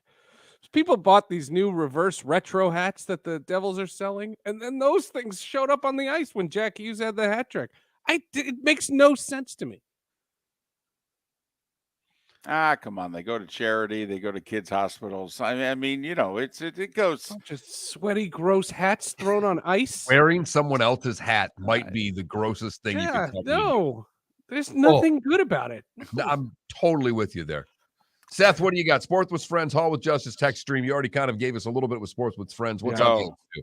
Hall of Justice. We're talking about Stargirl, the series just wrapped up, and Nelson Lee, who's been on the podcast before, he is an actor on Stargirl, and he joined us. We did kind of a potpourri on kind of the state of pop culture and television and things like that on Hall of Justice. Tech Stream is about this app, Chat GBT. There's this thing that you can get an app to like write a paper for you, and you call your mom for you. It's really, really awkward, and AI is kind of taking over the world, and that's what Tech Stream's about. I thought Stargirl was about Taylor Swift, but okay. No, but you now. Too bad my kids aren't watching. They love Taylor Swift. I made we the don't have comment. time. We don't have time. Sorry, Seth Everett. All of Taylor Swift songs sound the same. Agreed. Sports with Friends, Hall of Justice, Tech Stream. Very multi-dimensional. Follow him on Twitter at Seth_Everett. Seth, hold on to your hat. Thanks.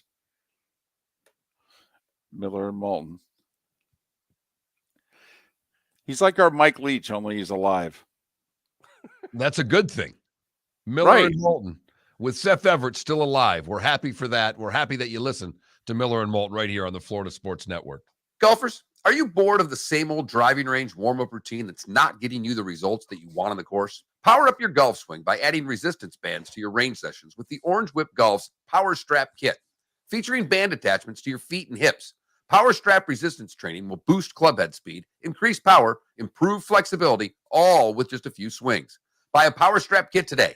Go to orangewhipgolf.com and use code Miller10 to receive an additional 10% off the already great price of $119. David Moulton for Napa Auto Parts, and Napa Filters. Insist on Napa filters for your vehicles, or if you're a do-it-yourselfer, only buy Napa filters. Napa has a filter for almost anything on earth that moves, whether it's motorcycles, foreign and domestic cars, vans, SUVs, earth-moving equipment. You get the idea. Napa Auto Parts, Napa filters. Insist on them for your vehicles, or if you're do-it-yourselfer, only buy Napa filters. Ladies and gentlemen, Excuse me. Hey, the line starts back here. Ma'am, if your party's not here, you're gonna have to go around again. If you had the opportunity to avoid all this, wouldn't you? Salt Live is the official transportation provider of the Miller and Moulton Morning Show, making your trip to and from the airport seamless and stress-free. Salt Live is supported with the help of local partners like the Bayfront Inn. Gather your family and friends and enjoy a leisurely day on the water with a pontoon or deck boat. If you prefer to explore the waterways without a motor, the Bayfront has canoes, standboards, and kayaks. At the end of your journey, enjoy lunch or dinner at the Bamboo Tropical Bar and Grill. The Bayfront Inn, something for everyone on 5th Avenue in downtown Naples. BayfrontInNaples.com. When you need a ride, book with Salt Live Transportation, 308-8686, or book on saltlivetransportation.com. Don't miss the Miami Dolphins watch party every Sunday at the Seaside Bar and Grill in Bonita Springs, presented by Clutch Vodka. The Seaside will be serving Clutch Vodka drinks, including the awesome Bloody Mary bar at the Seaside. If you can't be at Hard Rock Stadium, come have fun at the best place in town to watch the Dolphins and enjoy the best, clean, crisp, smoothest vodka. That's Clutch with a K. Miami Dolphins parties every week at the Seaside Bar and Grill on Old 41 in Bonita Springs, powered by Clutch Vodka. Mark Miller for SWFL Golf Carts, or online, flgolfcarts.com. If you're looking for a golf cart, an e-bike, or an e-motorcycle, go visit Alex and the gang at SWFL Golf Carts. flgolfcarts.com online. Check out their whole inventory. If you're looking for a custom cart, they can take care of you. 2-seater, 4-seater, 6-seater, they've got you covered. E-bikes, nobody better for value and service. E-motorcycles, check them out. Again, flgolfcarts.com. flgolfcarts.com. You are listening to Miller and Moulton on the Florida Sports Network.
They're talking about a play-in flipping thing in the NHL for crying out loud. We're going to put more teams in? That's what they're talking about.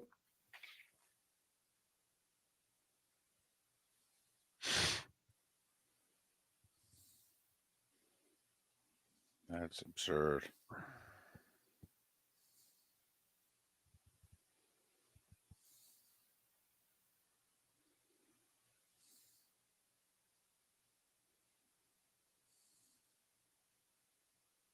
Have you found the digital dashboards to be distracting? I have not. No. I know people are like really complaining about it. They're supposed to aid the driver. Are they not? Digital dashboards? What are you talking about?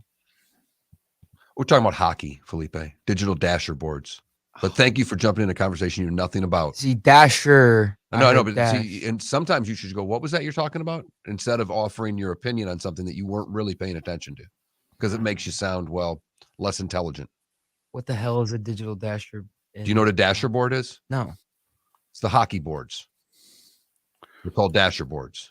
The advertisement on that are dasher board advertisements. Digital dasher board advertisements are the ones that replace the actual in-arena ads with digitally enhanced ads. And it's bothering some people who are watching the games. Interesting. When you've watched baseball the last few years, they've digitally imposed advertising on the backstops.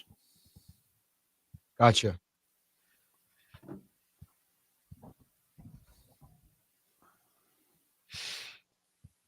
I don't, yeah. And Baby Jules, welcome to the Twitch chat. But I don't find it as distracting as you and Jeff do. But thanks for watching and listening. Yeah, I don't find it distracting at all. I don't even. I mean, I notice it because when they give me the close-up shots, I see the real dashers.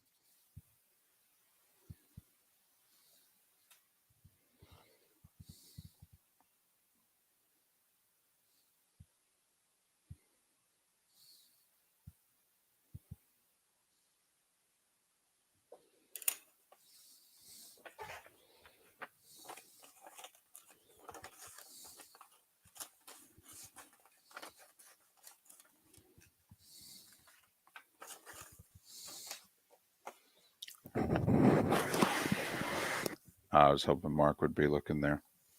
I saw it. Here we go. Couldn't help but hear it.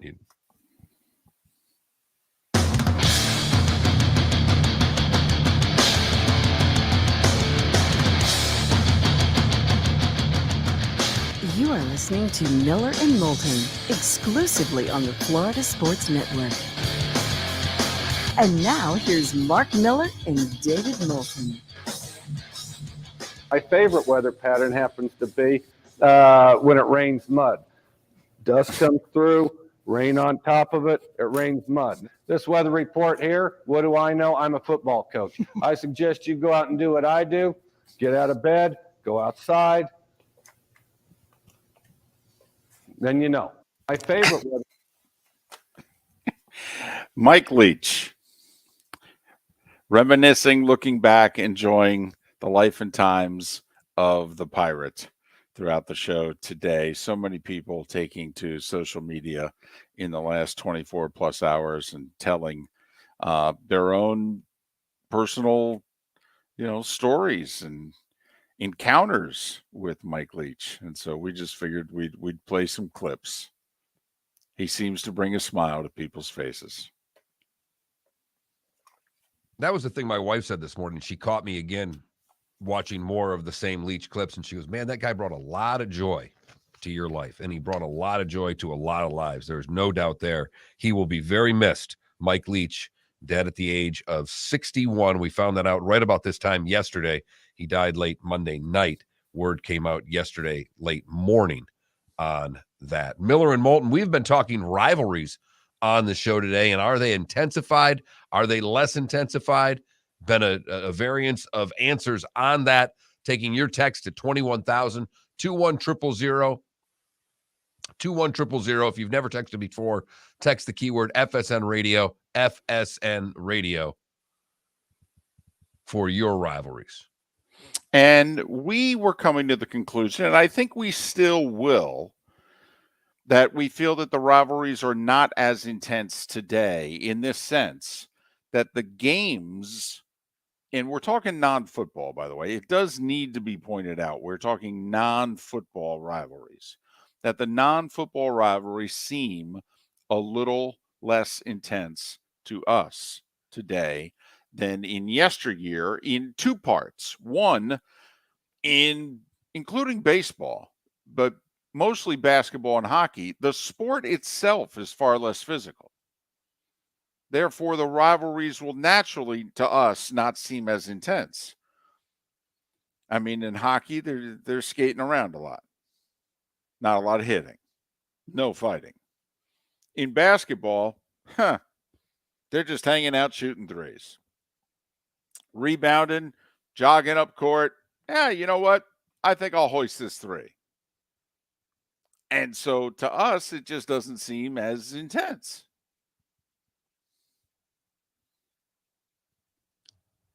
And there's no doubt that the two sports are not as physical as they once were.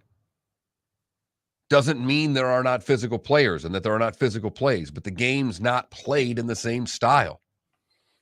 And the other thing is we feel there's more balanced scheduling now. Never mind, you could argue, has conference realignment help or hurt rivalries? It has formed new ones, no doubt. But we think if you add it up, it adds up more to it's a little less intense. But we had Bobby Reagan on an hour ago. He's 35 years old. We're both in our 50s. And he thinks, oh, no, guys, you're missing the social media aspect of this. Rivalries today are more intense, at least amongst the fans. But Sorry. Seth Everett pointed out on the show that while that may be true among the fans, the rivalry still has to be big on the field.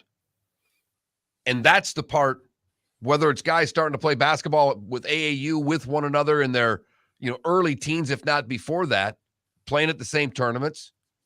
We're in our bonus hour locally. What Felipe, City of Palm starts Thursday this week? Friday. Friday this week. City of Palm's one of the great high school basketball tournaments in the country. Comes to Southwest Florida, starts Friday. These guys have all played with one another or against one another or have spent weekends in the same gyms now for a long time. It's tough to develop hatred when you're friendly with someone.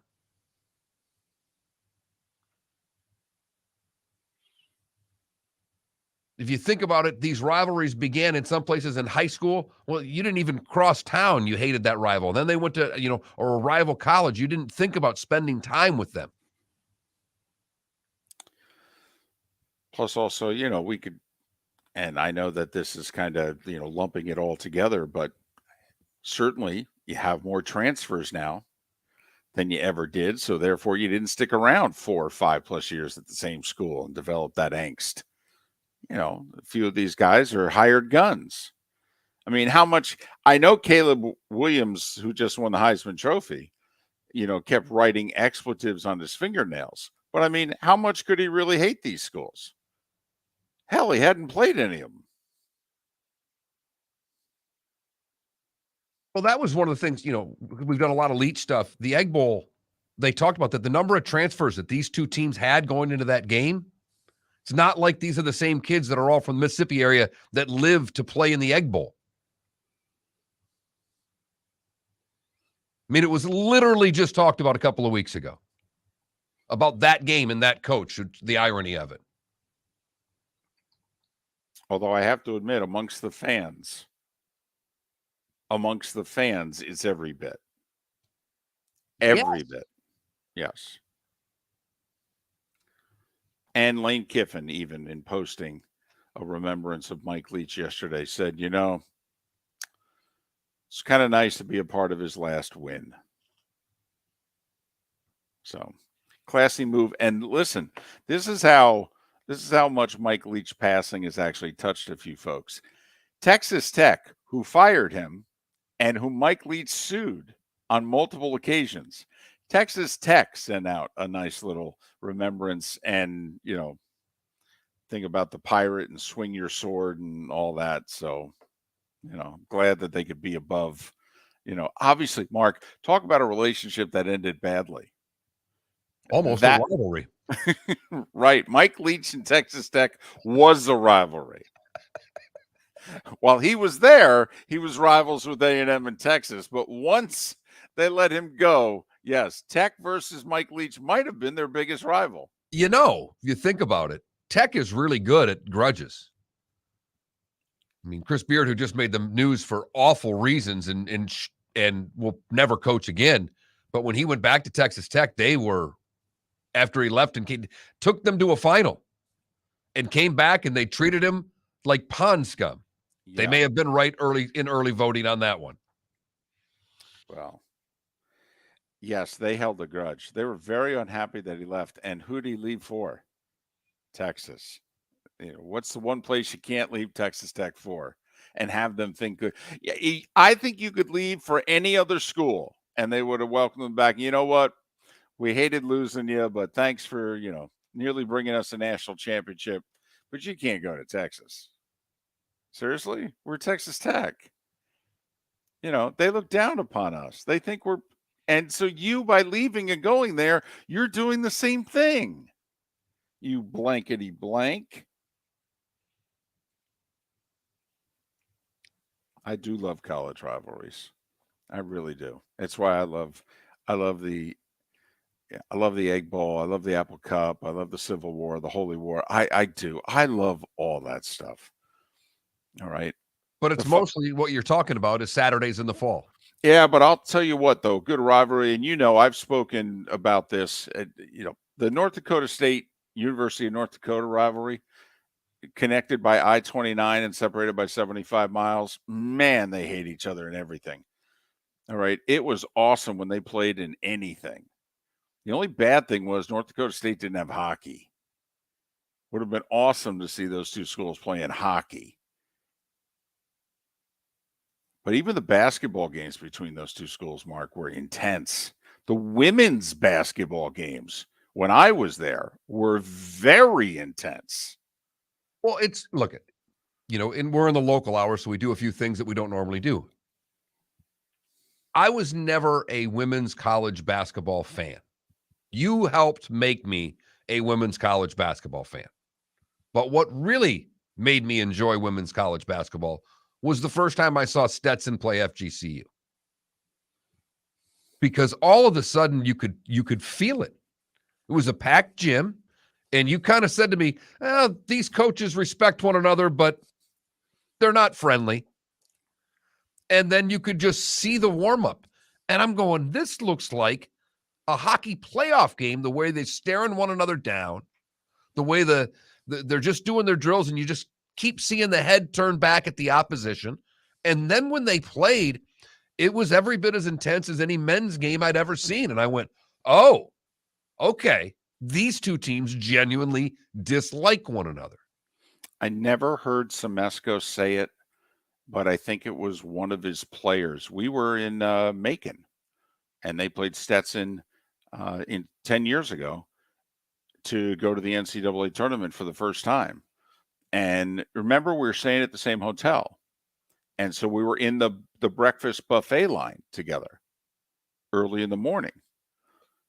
And the coaching staff actually was relaxed and confident. It's the most relaxed I've ever seen them before a Stetson game at that time and even since. But the players were, head down, and you and I are being polite, hey, good luck, what have you. And finally, and I forget the player, but she looked up and looked right at us and she said, hey, it's Stetson week, baby. And we're like, week? And she goes, doesn't matter if it's a day, it's Stetson week. We're like, all right, let's do this. And that gets to what Seth mentioned in our segment with him. It's got to be on the field too. Like, I get the sense that Dodgers Giants is still on the field. Yes. Yes, it is. I don't have that same sense about Yankees Red Sox on the field. No. It's in the stands. Right. It's in the media. Although, Mark, I have to admit, the games take so long. I even think during the course of the games, the angst leaves. It has to like circle back. Too much stepping out of the box. I think somewhere between like hour 2 and hour 3 that, the rivalry just goes for a walk around the neighborhood and then comes back. So that's our take. Little rivalry talk today. It all started because the Celtics and Lakers played a great one last night. They did. Celtics were up 20. Then they were down 13. Celtics won in overtime. Both teams wore uniforms. You had no idea who they were. In other words, it was a modern rivalry. Unbelievable. That's where I sound old. That's where I sound old. I mean, the Celtics was on the front of one jerseys. Lakers was on the other. They just didn't look like their normal jerseys. Right. They didn't look like they looked like they could have been high schools. And that was their nickname. Yeah, the Celtics and the Lakers look like it. Don't miss the Miami Dolphins watch party every Sunday at the Seaside Bar and Grill in Bonita Springs, presented by Clutch Vodka. The Seaside will be serving Clutch Vodka drinks, including the awesome Bloody Mary bar at the Seaside. If you can't be at Hard Rock Stadium, come have fun at the best place in town to watch the Dolphins and enjoy the best, clean, crisp, smoothest vodka. That's Clutch with a K. Miami Dolphins parties every week at the Seaside Bar and Grill on Old 41 in Bonita Springs, powered by Clutch Vodka. Mark Miller for SWFL Golf Carts or online, flgolfcarts.com. If you're looking for a golf cart, an e-bike, or an e-motorcycle, go visit Alex and the gang at SWFL Golf Carts. flgolfcarts.com online. Check out their whole inventory. If you're looking for a custom cart, they can take care of you. 2-seater, 4-seater, 6-seater, they've got you covered. E-bikes, nobody better for value and service. E-motorcycles, check them out. Again, flgolfcarts.com. flgolfcarts.com. Ladies and gentlemen, once again. Hi. Excuse me. Hey, the line starts back here. Ma'am, if your party's not here, you're going to have to go around your day. If you had the opportunity to avoid all this, wouldn't you?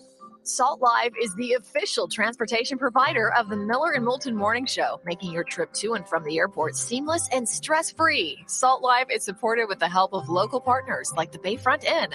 Gather your family and friends and enjoy a leisurely day on the water with a pontoon or deck boat. If you prefer to explore the waterways without a motor, the Bayfront has canoes, standboards, and kayaks. At the end of your journey, enjoy lunch or dinner at the Bamboo Tropical Bar and Grill. The Bayfront Inn, something for everyone on 5th Avenue in downtown Naples. BayfrontInNaples.com. When you need a ride, book with Salt Live Transportation, 308-8686, or book on saltlivetransportation.com.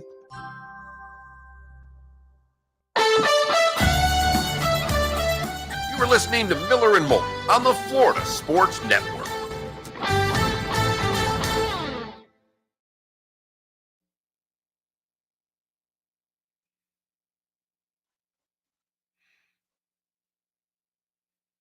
Thanks, Bob. Be good.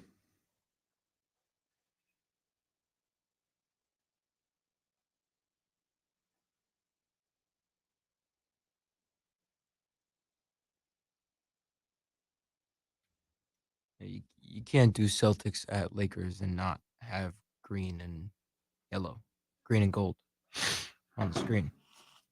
Celtic jersey were green or were they black? They were dark green. I thought those were sharp. Yeah, the Celtics jerseys look really nice. Well, but here's like the thing. green's my favorite color, so it's pretty easy for me. Both jerseys are nice. I don't like the Lakers one. I don't like the Lakers in blue. No, but I like the throwbacks. Yeah. I like throwbacks if I like throwbacks. I don't just like it. Like you like you're Mr. NBA. It doesn't matter. They could take a shit on a jersey and say it's a throwback, and you'd go, "Hey, man, that's cool." No, because there's a lot of jerseys that I actually hate. Well, if you like that Laker one, then I don't know what you like, because that thing's awful. David's right. That looked like that was two high school teams playing each other. But the Lakers City jerseys are awful. The Timberwolves City jerseys are awful. Boy, and if they're not keeping you in, who are they keeping in?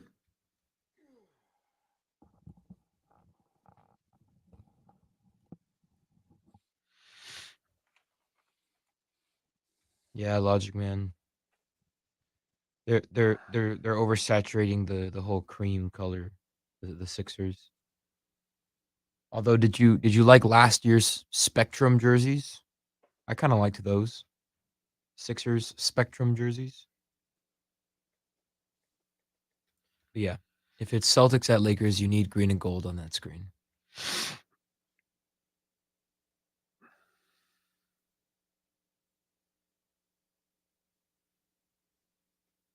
There were two guys sitting courtside with McHale and Rambis jerseys, and they had short shorts on. Two white dudes. Yep. That's funny. Mark, you want to answer OK Music or?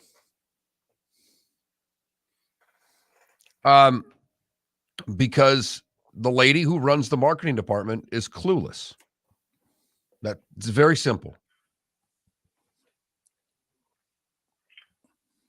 She's never got it. She never will. And her boss doesn't hold her accountable for it. So other than that, how was the play, Mrs. Lincoln? Right. He has spoken.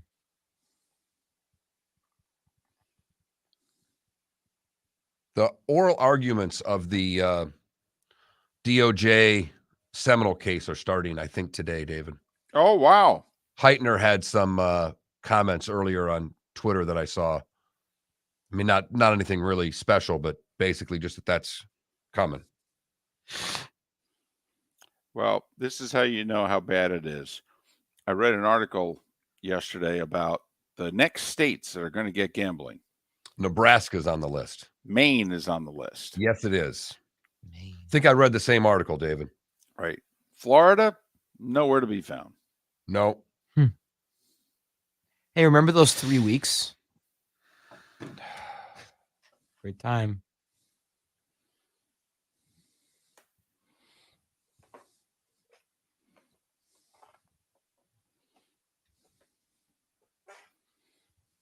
DeSantis is killing us. Is the United States and Canada in hockey a legit rivalry? No. No? Canada and Russia is a legit rivalry in Okay. hockey. There you go. Really? You don't think so? I think Canada-Russia's bigger. Than Canada-U.S.? To Canadians, yes. Huh.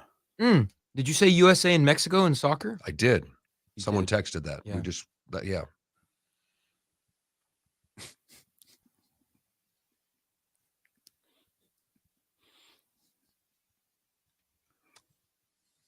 Sometimes, Felipe, when you're downloading our podcast, I think you should listen to them. Catch what you missed. You're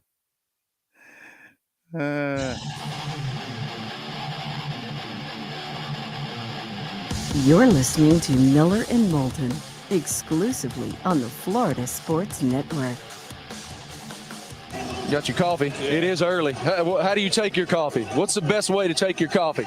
Well, coffee tastes terrible anyway, so don't put anything in it to obstruct the harsh, bitter taste, and just put it down one sip at a time, you know. So it's just all about the effect, the taste. It's not about the experience at all. It's about the outcome. No, the experience is terrible.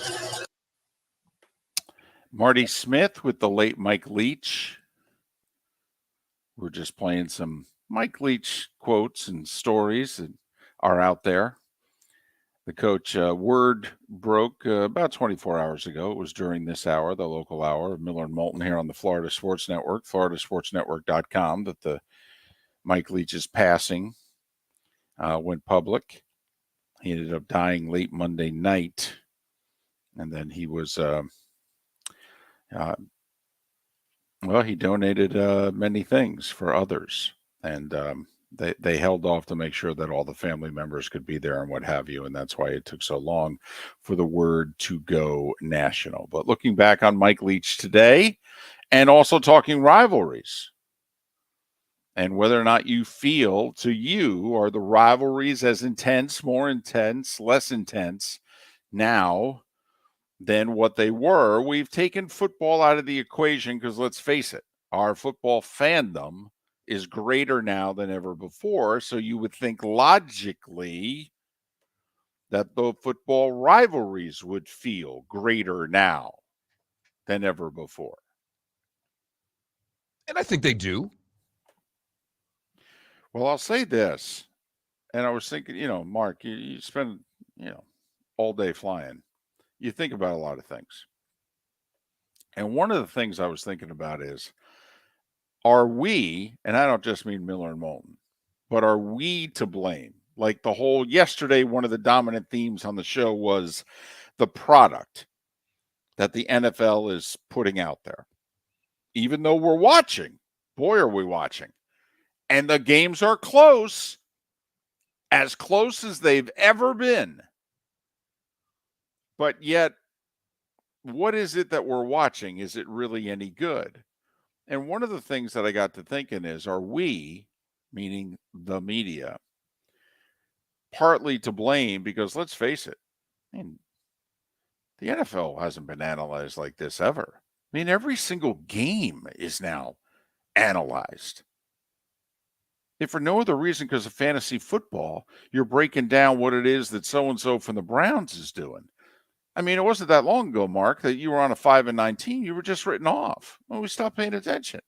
We don't stop paying attention to anybody anymore in the National Football League. No, and I've learned too, one of the things I enjoy, about being the old parent is hanging out with all the other parents at these games. Believe it or not, I do enjoy that because you see all the different fans. And just, yesterday talking to one of the guys, and he goes, man, I made a big mistake. His wife asked if we had anything Saturday. I looked at the calendar. I said, no. The Browns play at 4:30 on Saturday. And you were thinking they played 1:00 Sunday, didn't you? Because, if I wouldn't have said that we had nothing planned, I could have just sat there and watched that game right into the Dolphins game that night. But no, not me. Nope. I had to make plans. And that just got me. I mean, the Browns are out of it. Right. Come on. This is one game. You're not missing anything, but not to the Browns fan. Got to start getting ready for next year in the draft. Right. I need Deshaun Watson to have one good game before this season ends.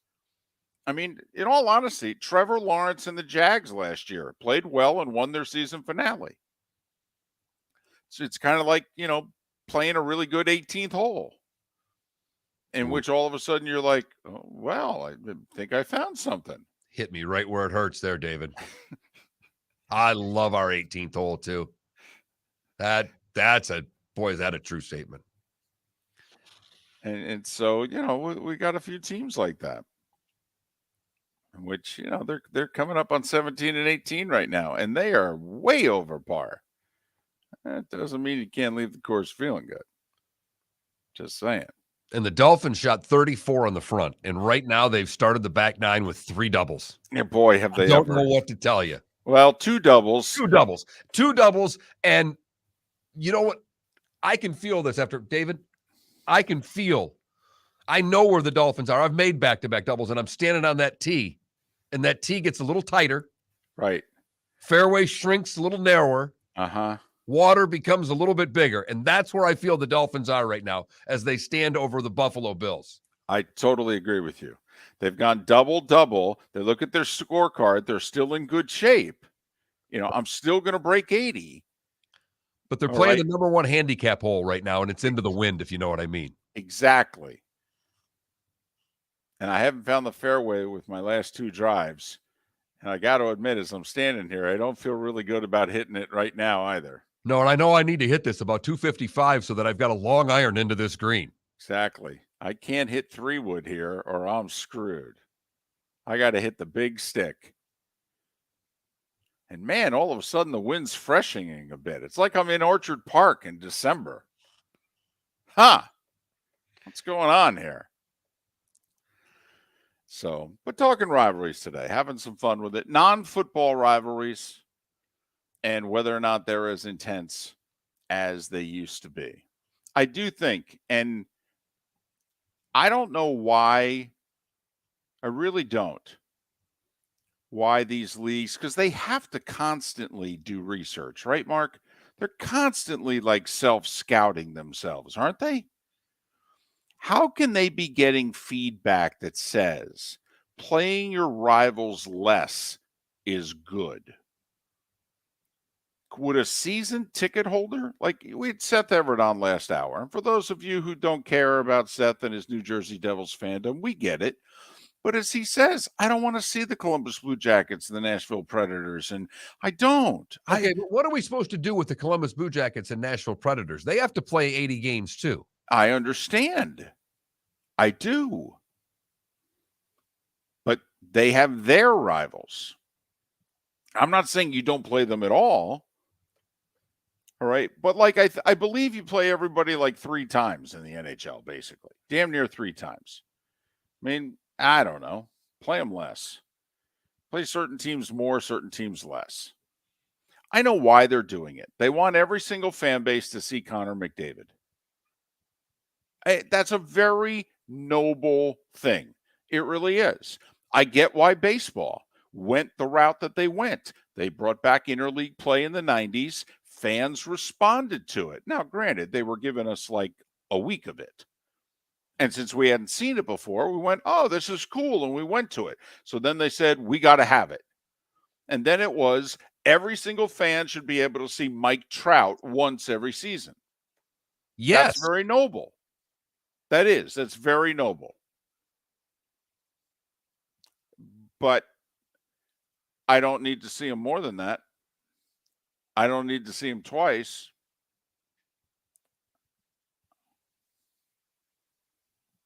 And I don't need 2-game series in baseball, by the way.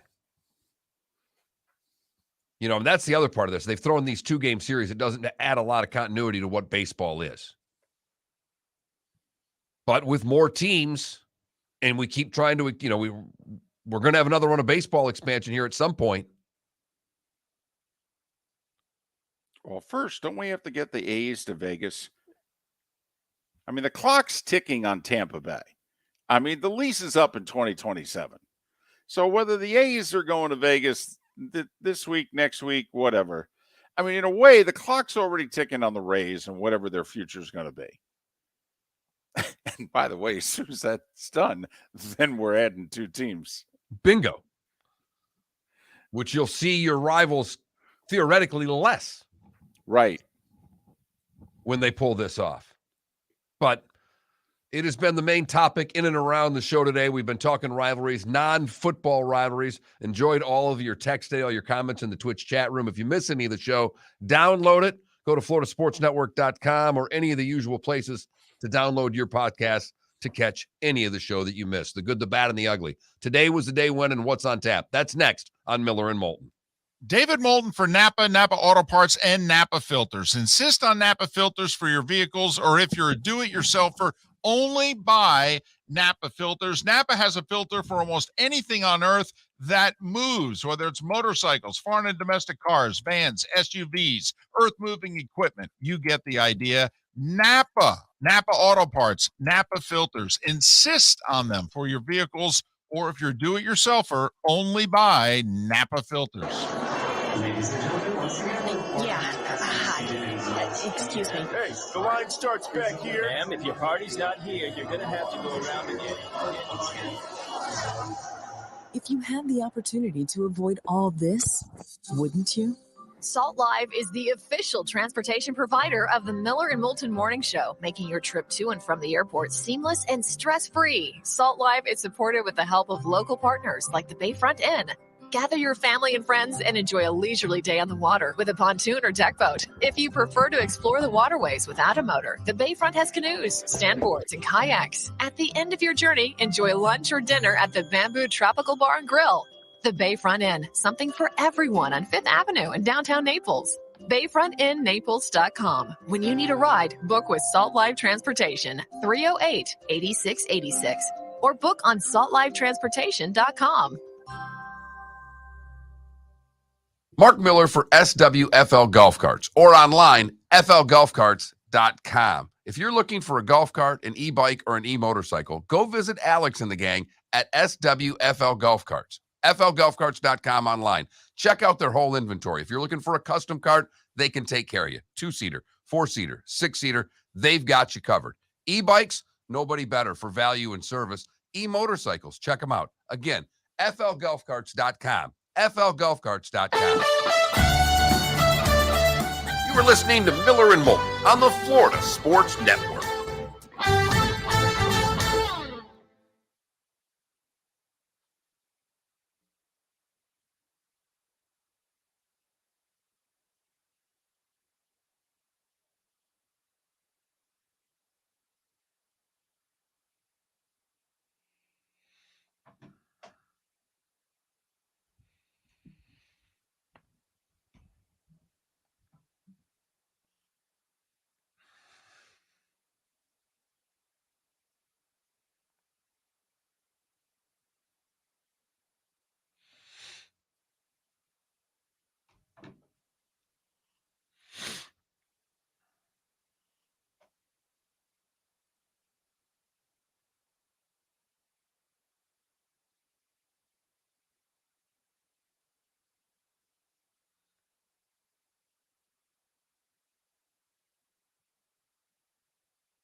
Whoa.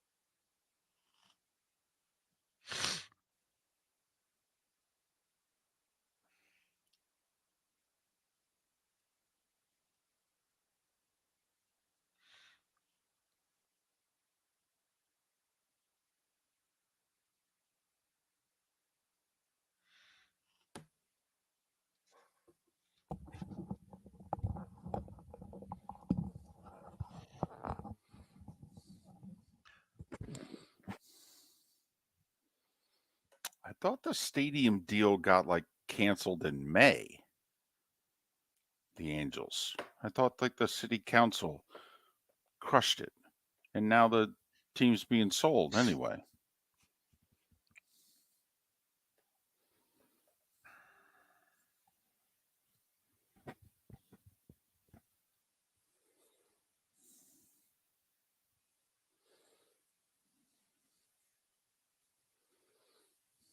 Yeah, not me. Okay, music, not me.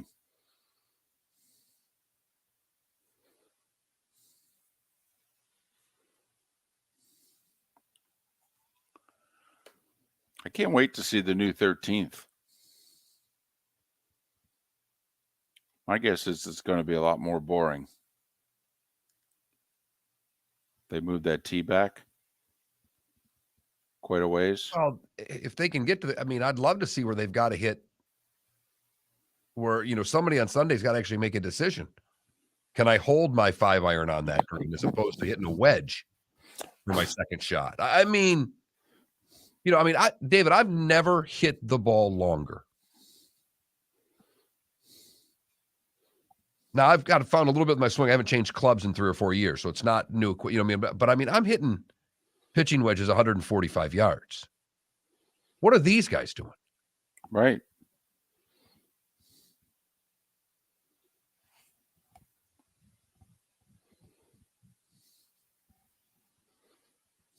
I did not, but that's pretty funny.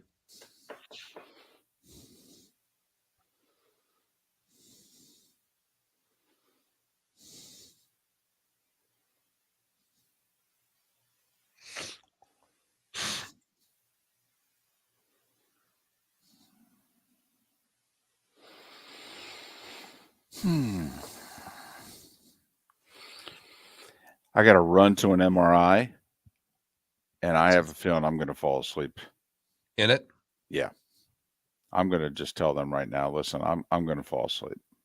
I don't think that'll bother them. No, they only care if you move. Here we go.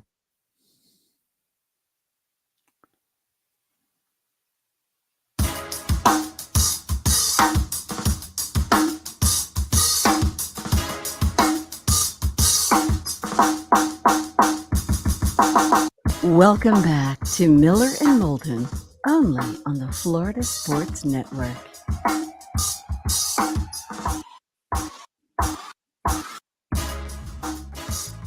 You know, instead of playing hard and getting a first down and getting a play, then, you know, you want to sit behind a shade tree, eat a fish sandwich, and drink a lemonade with your fat little girlfriend. Why did the girlfriend have to be fat? I don't know. What was that necessary? Lemonade. Was that necessary? Okay. That since you're soft, she has to be fat. I mean, that's not nice. You know, first off, it implies that, you know, you can't get a skinny girlfriend, number one, or number two, well, don't call my girlfriend fat.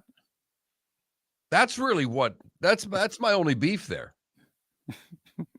But sit behind a shade tree having a lemonade.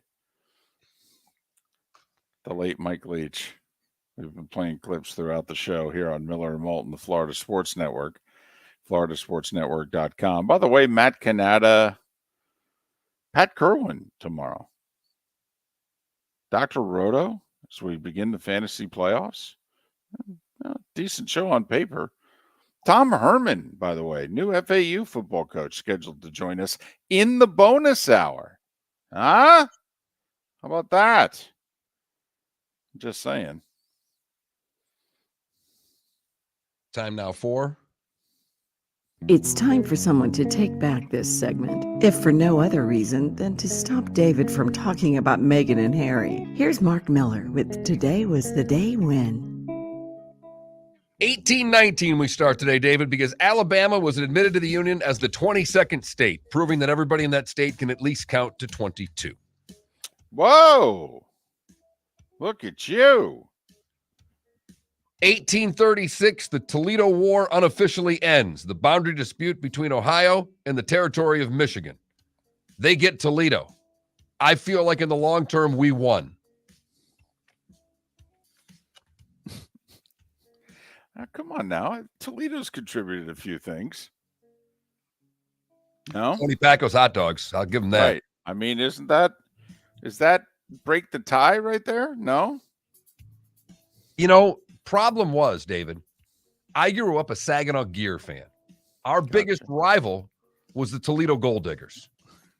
76 Turner Cup. I probably still hold it. I mean, even though Saginaw won that series and would beat them again in 80, David, I still don't like Toledo. Wow. I like it, though. Talking about rivalries. Right. There you go.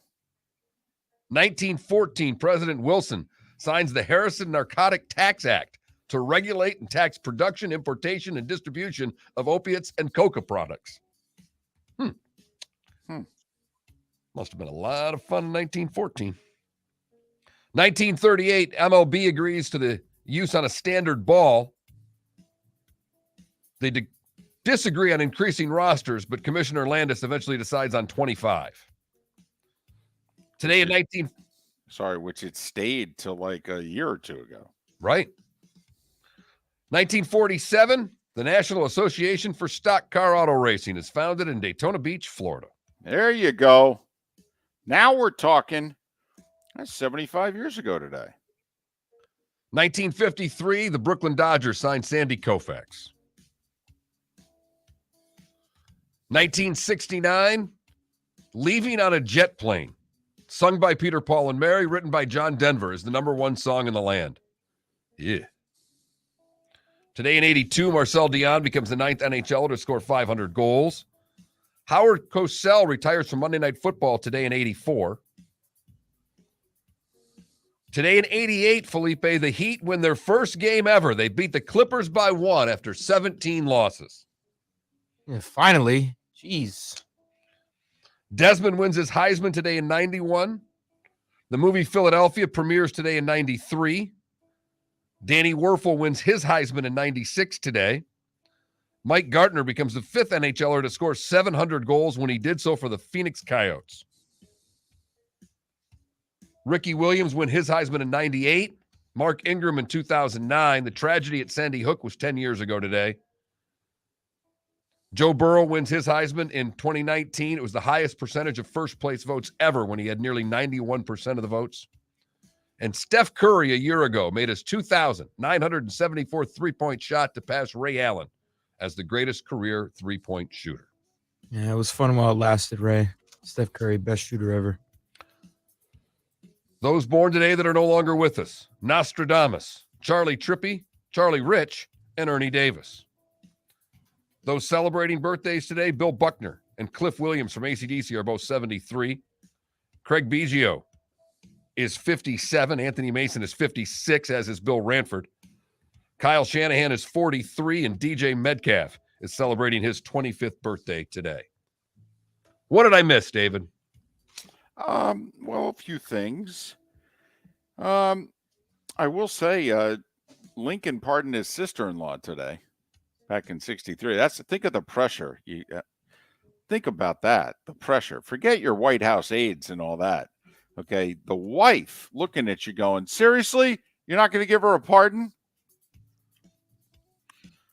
Saturday Night Fever premiered on this day in '77 in Los Angeles, apparently. So that's about it.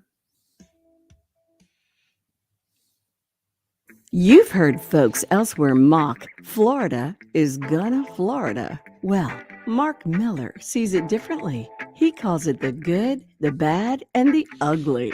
What you got, Mark? We go to Port Charlotte, where Paulino Ortega and Alex Galarraza were working for Waste Management, picking up garbage. That's what they do. And they heard a man yelling very early in the morning. They looked over, saw him waving, needing help. A man was stuck underneath a golf cart at the Riverwood Golf Course. Had been underneath the golf cart for 5 hours. They ran over, got him out. And the 83-year-old man will be just fine. Great job by the two garbage men. For the bad, we go to Alabama. Not because they tried to count to 23. But two women are scheduled to stand trial in an Alabama city court where they are accused of committing misdemeanors. They were arrested and taken to jail by police because they had been warned not to feed stray animals. Mary Alston and Beverly Roberts, Mary 60, Beverly 84, were feeding and trapping stray cats to have them neutered and spayed, and they were arrested for it. I'm enough with only in Florida, only in Alabama, for crying out loud. Finally, the ugly, we go to Wakefield, Massachusetts, where police pulled over a man around 3 a.m. who was driving erratically.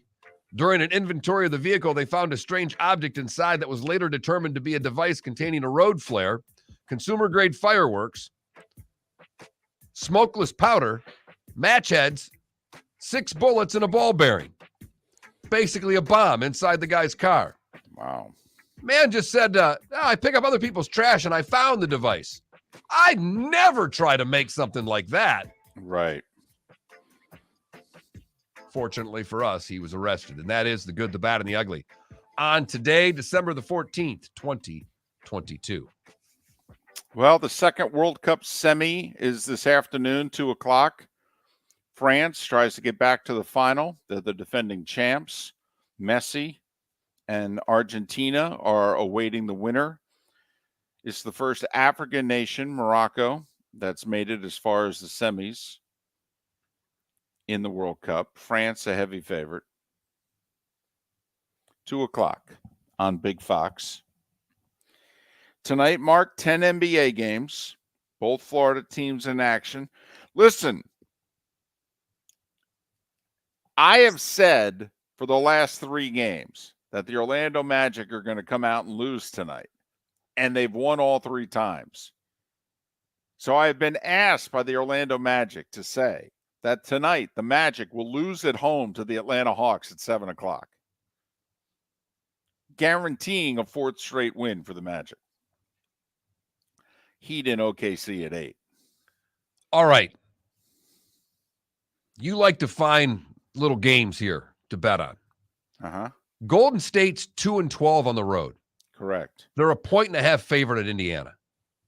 They lost by 17 last night in Milwaukee. Back-to-back games. Right. Do you think they're going to beat the Pacers, yay or nay? Indiana's slightly above 500. A bit of a surprise this year. Them and Utah were both supposed to be tanking. They're both slightly above 500. It sounds like you think the Warriors are not going to go 0 for the road trip and they're going to win. I'd bet Golden State. Okay. I'd lay the 1.5. And I know it's back-to-back games and the Pacers didn't play last night. But come on. Can't believe I said this, but I think I'd take the Indiana Pacers against Golden State Warriors. You know what? Let's make it our first December lunch bet. Nice. Nice. By the way, 3 NHL games. None of them really, worth watching. But it's TNT's doubleheader night. So they got to televise them. So it's Detroit, Minnesota early. And I got to admit, I give the network a lot of credit. Either that or blame the league. Because their second game of their doubleheader in the United States is Vancouver at Calgary. I blame the league. I think this is one of the most horrific scheduling things I've ever seen. How in the hell are you trying to grow a sport in this country when you put Vancouver and Calgary on? I'm being serious here. Well, now, I will say there's a couple of big-time players on Calgary, but the Canucks should never see U.S. airwaves, not with the state that they're in. Absolutely not. You can't do this to these networks. I mean, is this like the NBA scheduling Sacramento at Minnesota? I mean, what kind of nightcap is this? If we were to, compare the two, how bad of a scheduling faux pas this is by the league. Hey, you got TNT, it's a doubleheader. What are you giving them for a nightcap? It's the NFL equivalent if they would have given us what we had to watch because the Tampa game was so bad, Seattle and Carolina. So in other words, what you're saying is the NHL is just giving you Thursday Night Football on Amazon. Is that what they're giving? or lately, Monday Night Football on ESPN. I mean, I have to admit, we were joking about it in the booth. I said to Joe, and I broke into my Joe Sportscaster's voice, Joe, I don't want to say our schedule has gone to you-know-what in a handbasket. But last year at this time, and in fact 3 months ago at this time, Rams at Packers looked like a pretty sexy matchup. I mean, last year, Joe, those two teams combined to win 25 games in the regular season. One of them went on to win the Super Bowl. And this year, Joe, it's 4-9 against 5-8. I don't want to say our schedule's gone soft or anything. So. But yes, David, that is one hell of an interesting nightcap on for the NHL tonight. I've only had 3 hours sleep the last 2 nights, so there's a really good chance I'm not going to stay up and watch. But if by chance, Mark, maybe I nap today and I don't know, doze off early and wake up, I want to watch the fake enthusiasm by the TNT crew talking about Calgary and Vancouver. It would be worth waking up for just seeing the 10 minutes in between when they can sell you on that one. UCLA and Maryland play tonight in college hoop. 2 ranked teams for what it's worth. That's pretty good. On FS1. That'll work. FS1, you're home for Big Ten basketball from this point going forward. I think Jason Benetti's on the call of that. I think my buddy Sfeet is doing stats. So that should be a good, entertaining game, though. That'll work, right? Well, we'll see if Bobby Reagan, who was on the show today, called Maryland the most overhyped team in the country right now. Can they win at home against UCLA? Did he say they were the most hyped? I asked him who the most overhyped team was right now. He said Maryland. Well, then That would qualify then, yeah. He said it was Creighton, but they've lost so much that they can't even qualify for that anymore. There you go. There you have it. So, and just like that, we're a day away from Thursday Night Football. And you know what the shame of it is? You know, at this time of the year, the teams are like barely able to walk. It's a game with real meaning. I mean, isn't it Seattle at San Francisco? Other way around, but yes, it's Seattle's hosting the Niners. I mean, it's a really big game. For both teams. Seattle's got to figure out a way to win a couple more games if they want to sneak in as a wild card. And a huge game for the Lions and a huge game for the loser of Washington and the Giants. And San Francisco's a game behind Minnesota to be the 2 seed, and they have the tiebreaker right now. They're a game better in NFC than the Vikings. So if the Niners can catch the Vikings, they'll be the 2, which means Brock Purdy may only have to play 1 road game instead of 2. Do you see the Vikings are only a 4-point favorite against the Colts? I know. Just as looking at some of these lines, and the Lions and Jets are a pick 'em in December, and the game matters. I think that's awesome. I think that's awesome, by the way. And we told you yesterday, if you were going to bet on the Bills, that you needed to jump it as soon as possible. It opened at 6.5. It went immediately to 7. It's already at 7.5. My guess is by the time we're on again, it'll be 8. And I think it could be 9 by kick. Once again, standing on that tee, coming off back-to-back doubles. and every time you back away from that ball, it's getting windier and windier.